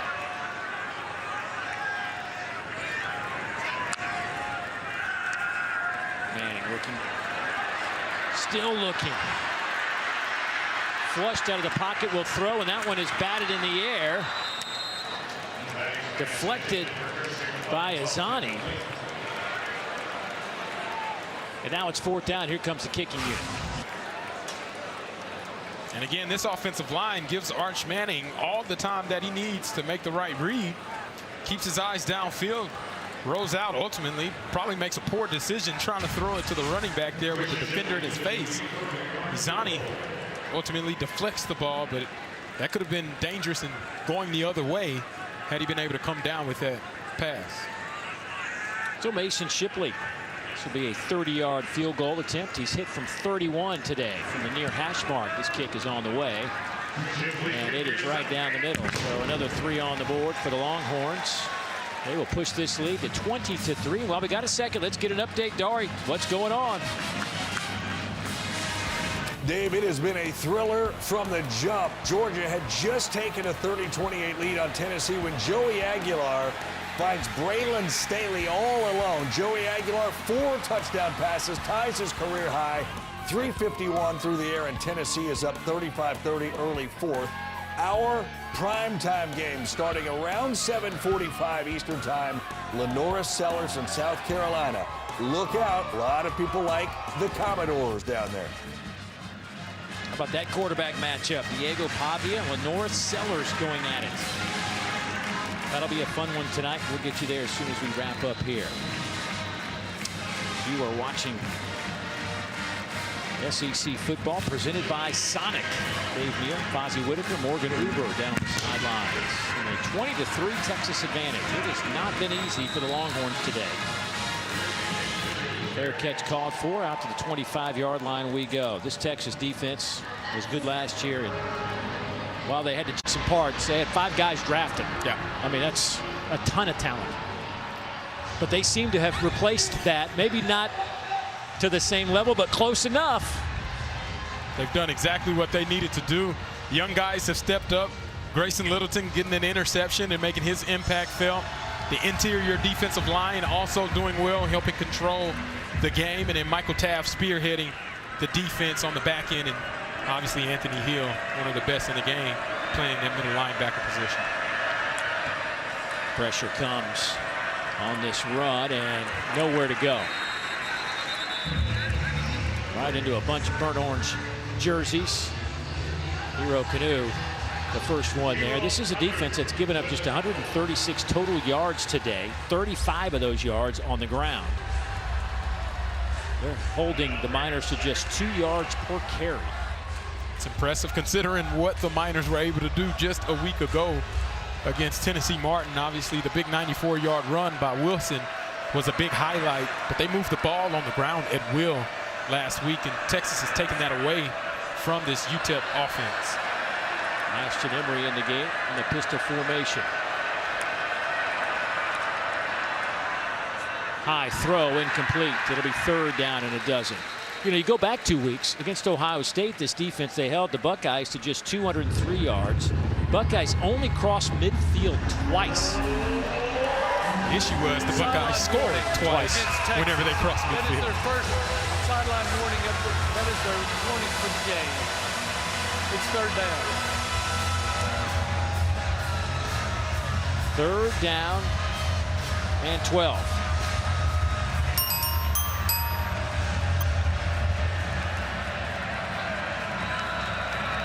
Under a minute to go. 3rd quarter. Malachi Nelson. Pressure comes, dumps it off. Boy, what a nice catch by Emery. One-handed grab, but Longhorn stretched that one out to the sideline. Michael Taft leading the charge. There is a flag down.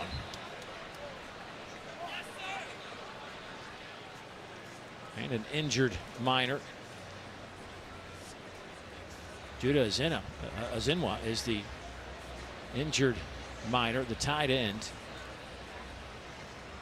You hate to see it. This UTEP offense and defense have already experienced significant attrition. Personal foul, illegal block below the waist on the defense number 29.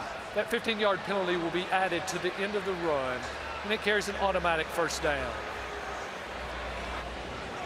Well, the true freshman Grayson Littleton. Yeah, and as a defender, you can't go low on that lead blocker no matter how big they are. They're trying to eliminate those types of hits because of the injuries that they cause. Timeout for a player injury. And that's where you get in trouble and why it becomes an automatic 1st down for the safety and health of everybody on the football field.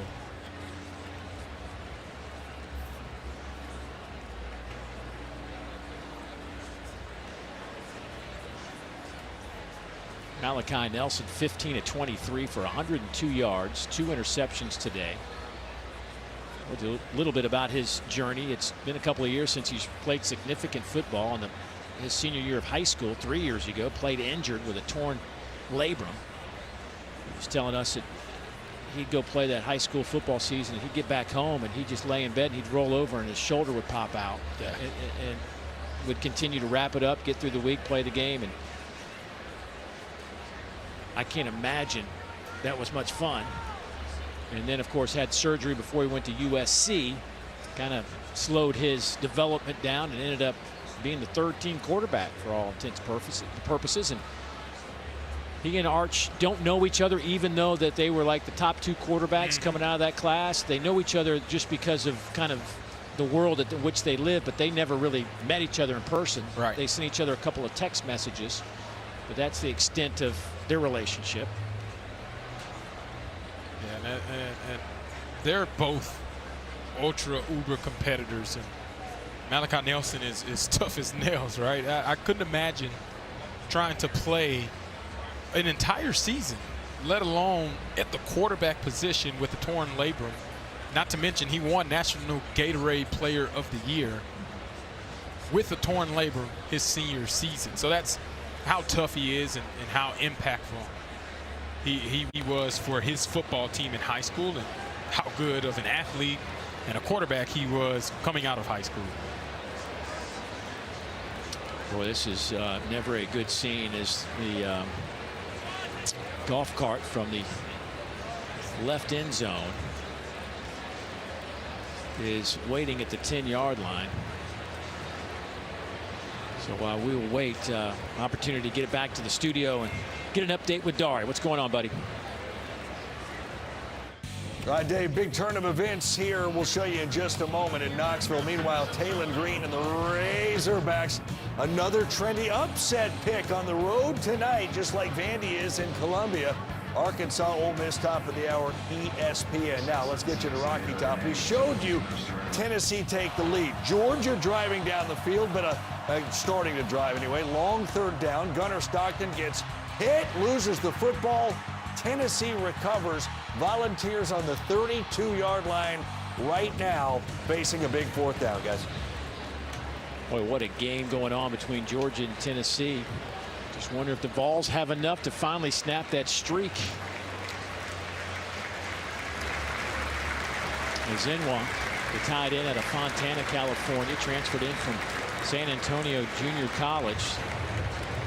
It's a great scene that he got up under his own power, being escorted into the tent. There was a golf cart ready to get him if needed, but boy, just another banged up UTEP player here this afternoon. These are those games you try, you hope that they don't cost you 2 or 3 games right down the road. First down and 10. 3-man rush. Nelson, he'll just throw it out of bounds. Hero Canoe was chasing him down.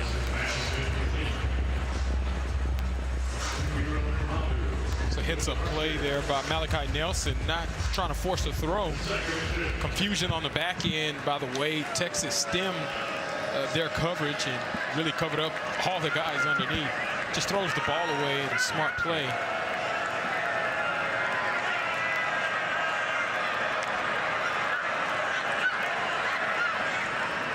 Quick hitter to the outside, caught there by Goins, and that's be a gain of about 5.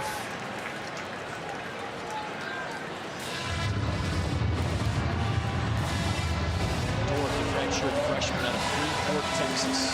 You got to imagine they're expecting UTEP's offense is probably expecting some pressure by Texas as they go into the third quarter. What would they like to go to and attack? That is the end of the third. So we played 3 here in Austin, Texas. It is 20-3 Longhorns. The college football playoff begins December 19th and concludes with the national championship January 19th on ESPN.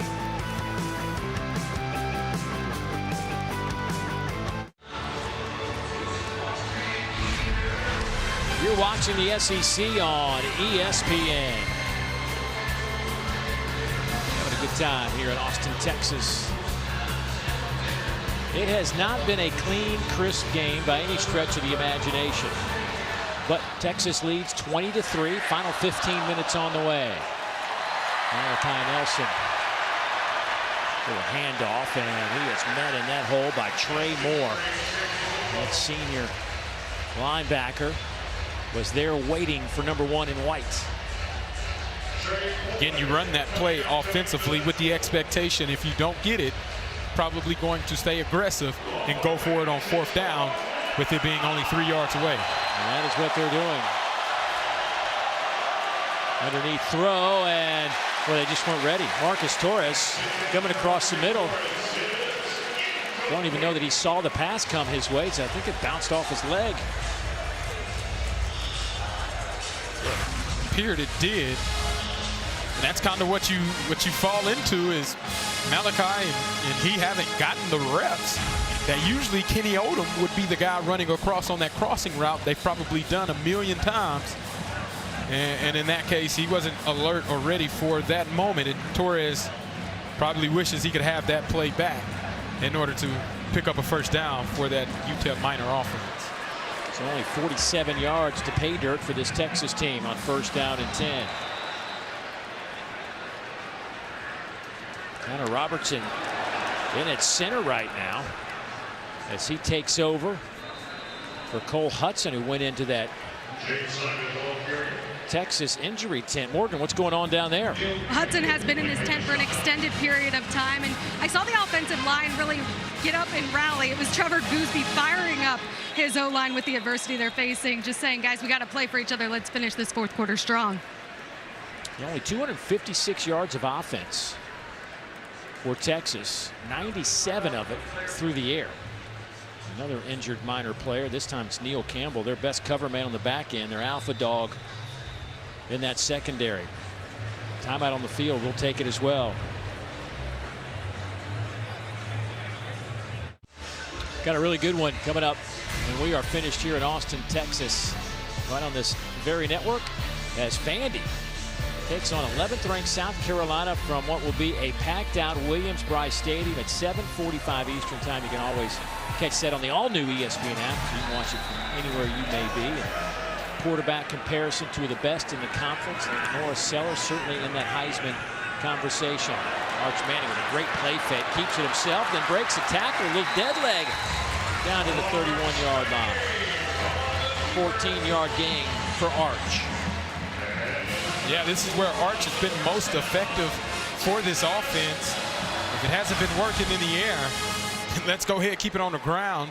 You see Jack Indries leading the way, picking up a lead block, and Arch is BYOB, be your own blocker, breaking tackles and picking up another first down for this offense.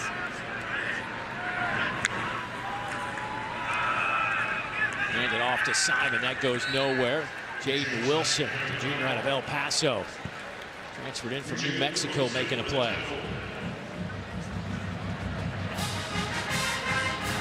Great read and a great tackle by Jaden Wilson.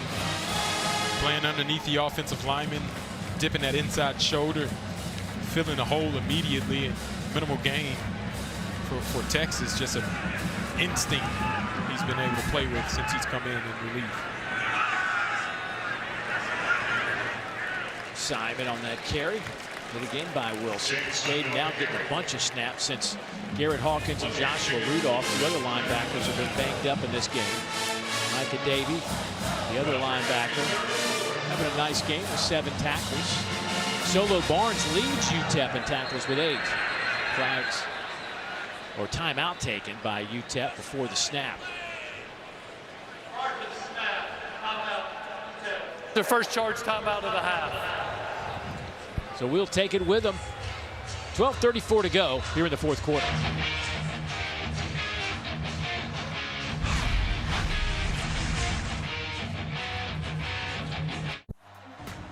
Dorinoke in studio, Tennessee, Georgia. What a wild game. Gunnar Stockton has shown that he can throw deep. Bang, finds London Humphreys for the touchdown. They've got to go for 2. That was 4th and 6 on the 2-point conversion. Stockton to Zachariah Branch. 38, 2.5 to go in Knoxville. Wild on Rocky Top, guys. We'll keep you posted. Dari, I want you to just turn that off. Just pay attention to us here. Nothing going on in Knoxville. Oh my goodness, what a ball game. How about that throw? Down, 4th and 6, and Gunnar Stockton to put it on the line like that, that's impressive. So 3rd down, and let's call it 4 for the Longhorns. Keep it on the ground. I'll go with Simon, who's had a good second half carrying the football. Neil Campbell back on the field after leaving a few plays ago. Good to see him back on the field. But Simon's had a nice second half. He's gotten the bulk of the work here. Clark and Gibson were the guys getting the bulk in the first half.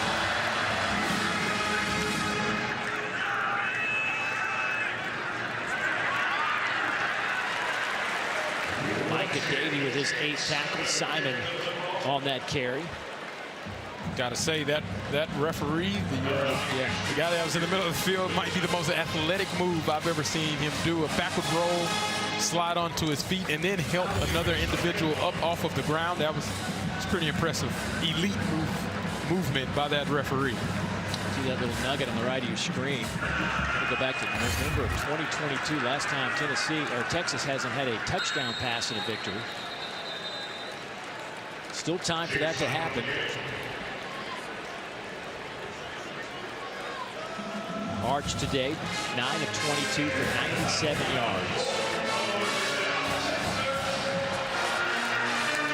41% completion rate. One interception. Throw here. There is a flag down.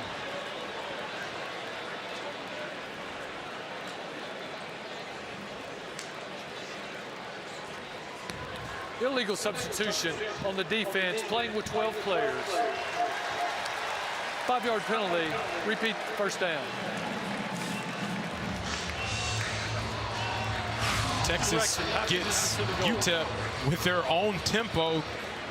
Micah Davey tries to run out the back of the end zone, which obviously is illegal. Was caught by the officials. The correct call there. As Texas catches UTEP's defense off guard with the no huddle. Jarrett Gibson in the backfield now. First and goal from the 5. Planning to throw, and that one is caught in the end zone. Touchdown. Ryan Wingo.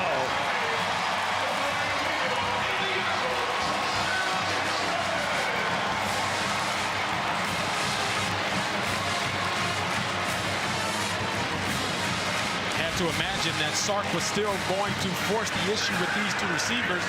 You get man-to-man coverage, natural rub between the two receivers, and Ryan Wingo utilizes natural space and leverage on the defender to fade away from the ball, and Arch Manning delivers first passing touchdown for Ryan Wingo this season.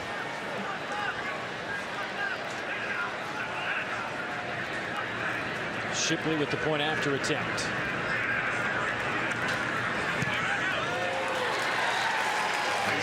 It is up and good. So a couple of catches this afternoon by Wingo. One of those goes for a touchdown. Boy, you know, he was really happy to pick up that one.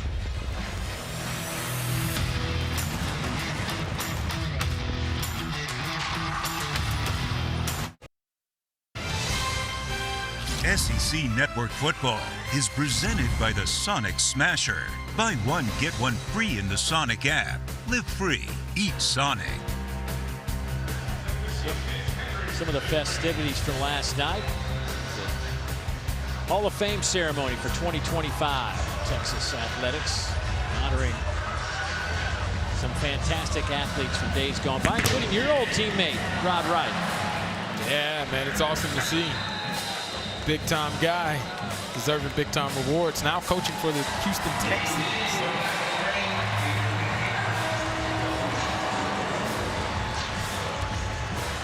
So Malachi Nelson back on the field for the Miners.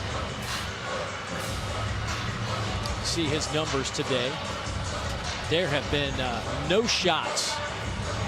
I can't remember many passes beyond 10 yards in this game, maybe 1 or 2, but nothing deep down the field. Yeah, we mentioned it earlier in this game that in order to soften up this Texas defense, take advantage of their aggressiveness, got to spread the ball downfield. That's imperative now, down by 24 points. That pass is caught there by Eric Willis. Turns the corner, and he gets out over the 45. Jelani McDonald trips him up. The Miners going to go a little tempo here.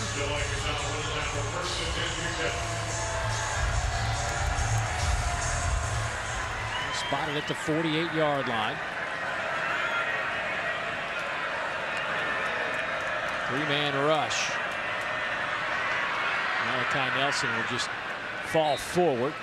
Gets it into Texas territory, but now it's going to be hard to get it downfield if they're dropping 8. Yeah, that's tough windows, and Malachi Nelson has to do just that. Pick up what they give you, especially if it's open and available underneath. Don't be too antsy to cause an issue on the back end there.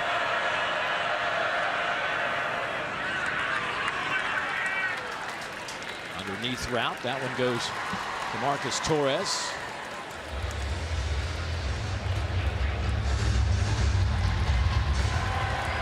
Redshirt freshman out of El Paso, Texas. Third and very short.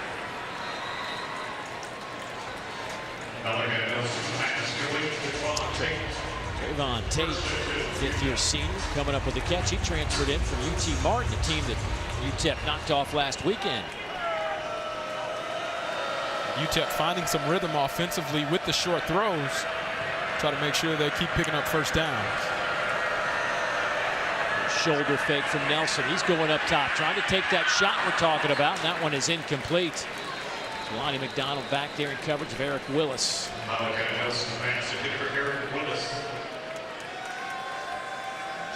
Pass interference on the defense, number 3. That 15-yard penalty will be enforced from the previous spot. Carries an automatic first down. You can see here, Jalen Gilbo just a tad early, touching on the receiver as the ball is in the air. Jelani McDonald over top, trying to force it, just too much contact at the end of that route in order to try to defend the ball. But again, I'm more of a let those guys play. I didn't think that necessarily warranted a pass interference call in that situation. Gilbo had his first career interception last week with a senior in Port Arthur, Texas. First down and 10 now for the Miners. Ashton Emery at running back. Eric Willis comes in motion.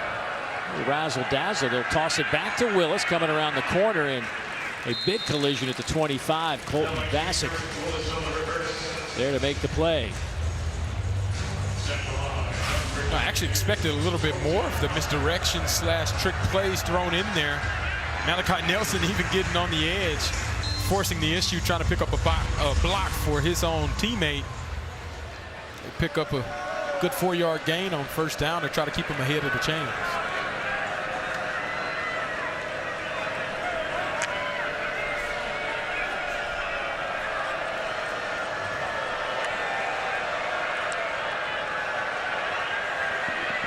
Nelson, little soft touch. That one's incomplete.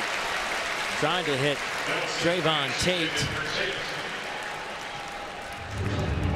Jordan Johnson. Rubel back there in coverage. Nice closing speed. It's outstanding coverage, one-on-one.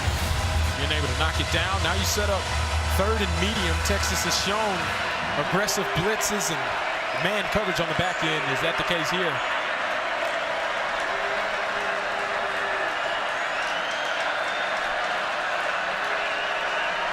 Play clock down to 8. Third down and 6.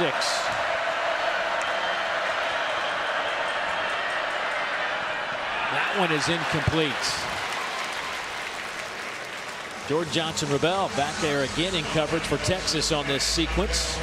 Now it's 4th down, and this is definitely go territory. Yeah.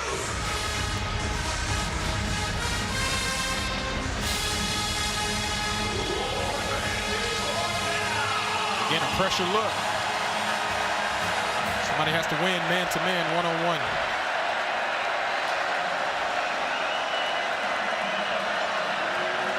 This is typically where you would see Kenny Odom step up in a big play. Without him, that guy probably turns into Torrey, number 88 on the outside. Pressure comes. They dump it off. Another outstanding catch by Emery. Emery to the 20 and hit there. Not enough for the first down, though. He'll be a couple of yards shy. Boy, just did a wonderful job just even holding on to that football. Second one-hand grab that he's had on the day. Jalen Gilbo does a great job of knocking him out of bounds. But ultimately, for UTEP, it's a missed opportunity going down most of the field, getting inside of the red zone and not being able to capitalize with points.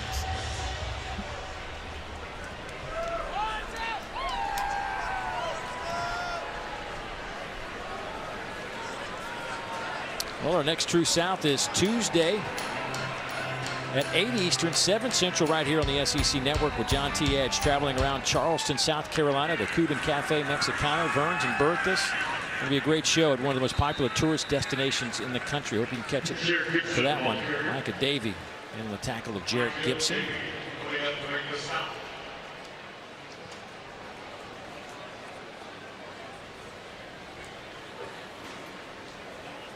Under 8 minutes to go. It's been a really strange game. There's been no flow to this game at all. I mean, on either side. Offensively, I think Coach Sark's going to have a lot of questions after the game about that. Like, just didn't seem, the word sink again comes up. Yeah. Like, how do we get this thing going in the right direction where it's flowing? First down, you're picking up 6-7 yards on first down, second, those kind of things. Like, they just haven't been there today. Yeah, and it seems like the focal point for this game, or the game plan, was to lean on this UTEP defense a little bit more in the run game, with 50 rushing attempts that Texas has had offensively to help keep them in third and manageable. Good strong throw. That went out to Ryan Wingo, first down over the 35. Well, that was an absolute seed from Arch Manning. Now, it's the throwing talent that we've been looking for. Drop back, hitches, and then throws a absolute laser to Ryan Wingo. That's the connection that has to continuously grow and continue to take that next step in the evolution of where this Texas offense needs to go to be in sync, like Steve Sarkisian mentioned to us yesterday. Simon shifts to the left. We'll get the handoff and run right. Udoko Izani with the tackle. Well, we call Izani's name a bunch. 6 tackles today, but it feels like it's a lot more than that. He has been a disrupting force for sure. Yeah, he and Micah Davey, I think they have a battle of who can come away with the most tackles by the end of the day, maybe even by the end of the season, the guy with the most tackles. Davey leading the team right now with 9 stops for UTEP. Second down and 9. Boy, trying to get Wingo on the edge, and that was going nowhere. There's Jaden Wilson again making a nice play. A couple of those here in the second half. Yeah, Jaden Wilson reads it well. Reads run and obviously make sure he has some leverage. Ron Wingo tries to bows out to avoid it, and Jaden Wilson just makes that play. And again, that's another TFL for the top team in the country that produces the most TFLs. Christian Clark at running back on a third down and 15. Rushing 3, dropping 8. Arch will come near side with it. High throw, but looked like Clark got his feet tangled up as well. Now it's 4th and 15. Yeah, just when you thought the Longhorn offense was finding rhythm, then it kind of just falls apart with the negative play, and then can't complete on the check down, and Bo Meester's back out there for another punt. Eric Willis back to return at the 22-yard line.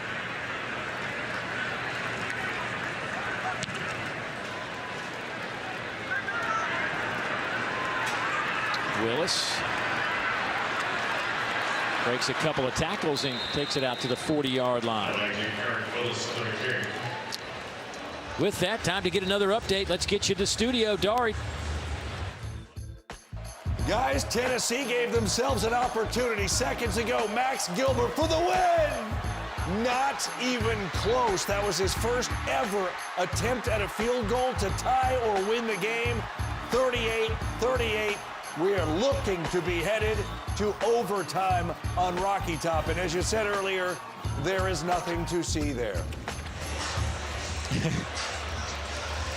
Yeah, nothing to see in Knoxville. Man, the Vol fans have got to be losing their mind. Yeah, that Tennessee game is obviously a lot of action happening, going down to the wire, going into overtime. Like wild and chaotic. What a day for college football, Dave. Then tonight we get to see Pavian Sellers. It's a great slate.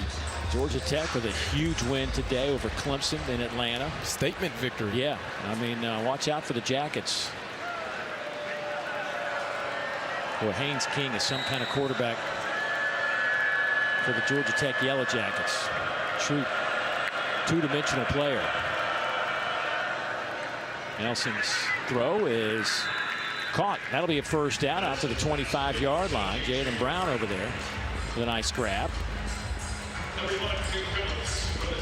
Again, you're looking at a quarterback. You say it's 27-3. We're under 5 minutes. But here's a guy that hadn't taken a whole lot of snaps in the last 2.5 years. Yeah, as many reps as you can.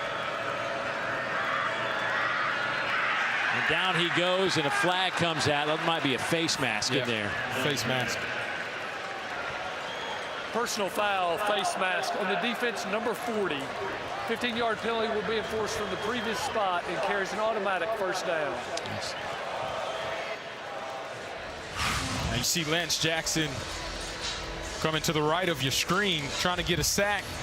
Just grabs the face mask of Malachi Nelson, brings him down. That's going to get called every time.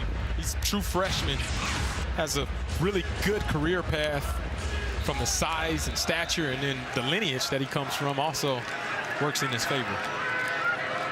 First down from the 40-yard line. Another underneath throw. That one's caught. That'll pick up 5, close to 5. There's Trayvon Tate with that reception. Tell you what, face mask calls like that. As a coach, now you're starting to think maybe I know he needs some reps, but maybe we might switch this out. But that's not the case.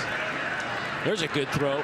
Nelson hits his target. Trayvon Tate still on his feet inside the 20 and dragged down around the 10-yard line.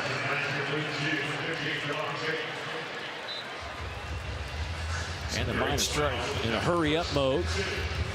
Yeah, great strike by Malachi Nelson, finding his slot receiver, and then Tate making 2 guys miss and picking up some yak after that catch. Put them inside of the red zone.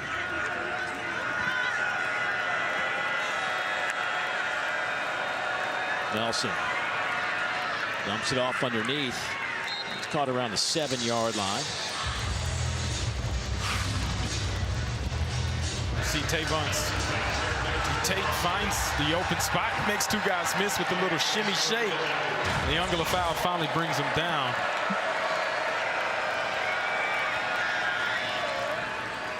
That handoff goes to Wilson. He gets a couple of yards to the 5, so it'll be 3rd down, and they got to get it down to the 2-yard line to keep the drive alive or pick up the first down.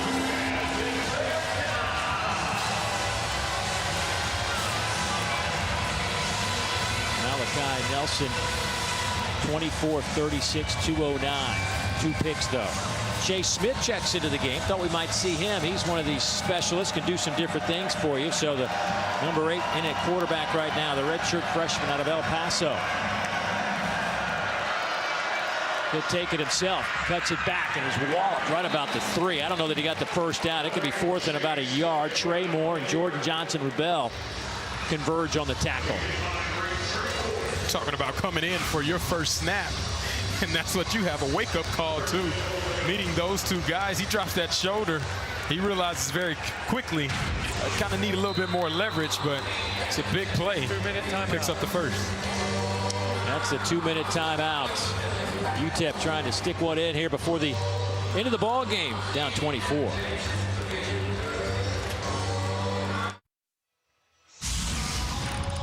Time to take a look at For the Win, brought to you by Sanderson Farms. And some teams have already picked up a win. Oklahoma smashes Temple, and Alabama beats Wisconsin, just dominated that game. Auburn also a winner and still playing in Knoxville. Don't forget, coming up, Florida and LSU. And right here on this network at 7:45 should be a ton of fun tonight in Columbia. Packed house. They'll be making some noise. South Carolina ranked 11th. Lenora Sellers and Diego Pavia on the field. Will be an amazing matchup at quarterback. Shea Smith checks into the game. 1st and goal. Shea keeps it. Touchdown, UTEP.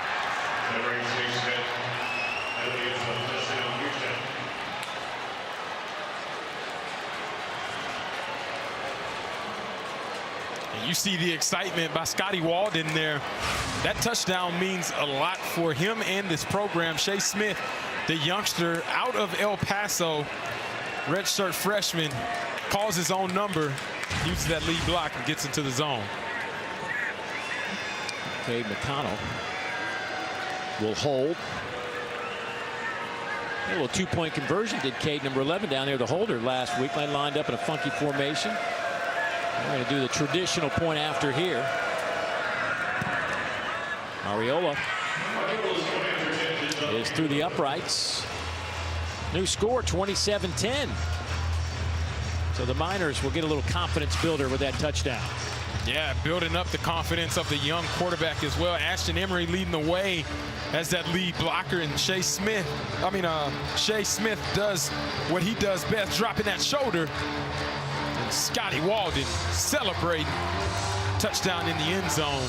UTEP Miners with their first one of the day. I know it's not been a pleasant day offensively for this Texas team.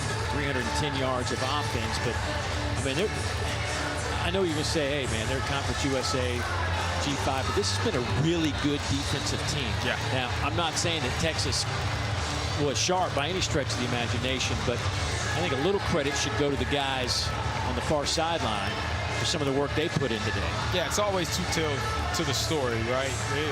Texas offense is off, but why was it off? Well, some of the things had to do with what UTEP forced from the defensive side of the thing. So credit is due because of how well they've played and established the line of scrimmage, being able to create some chaos up front, and then forcing some errant throws by the quarterback and creating a turnover as well. Texas looks like they have their hands team out.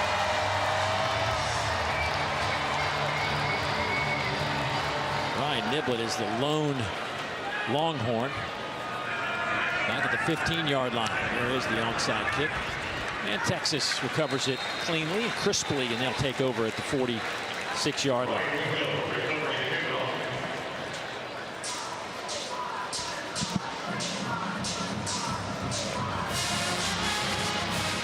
So this Texas offense has seen Arch Manning go 11 for 25. Had a stretch in the first half where he missed 10 Please straight. reset the game clock to 156, 156. Thank you. I'm just curious, your thoughts. It's looked a little bit better as Matthew Caldwell will come in and take some snaps now, but just to kind of put a button on Arch's day, I mean, what's your take on the situation? Yeah, second half did look better than the first. 10 straight incompletions to kind of finish the first half. Well, it was not what you wanted to see. Found a little bit of rhythm. They still need to find more for success. Caldwell takes it himself. That'll be a first down. Caldwell, the senior at Auburn, Alabama. He's been to a few schools. Jacksonville State, Gardner-Webb, came in from Troy. Using a little zone read quarterback keep where we've seen the success of Arch Manning being able to utilize his legs to pick up 2 touchdowns on the ground. Where Matthew Caldwell comes in, calls his own number, and picks up a first down in his action in the game. .125 to go as you're watching SEC Network football presented by Sonic. First down and 10. Hand off to Simon off the right side. He'll pick up 9 yards.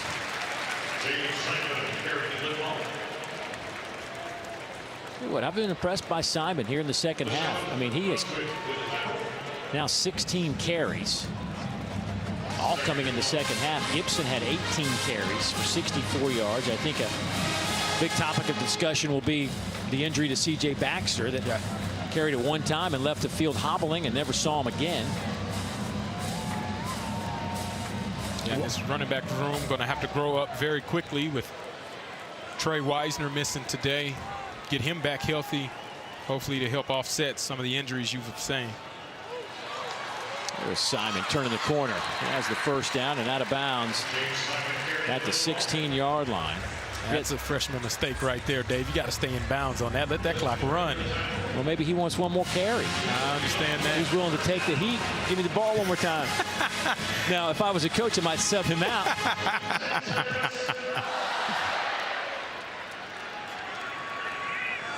It'll be victory formation.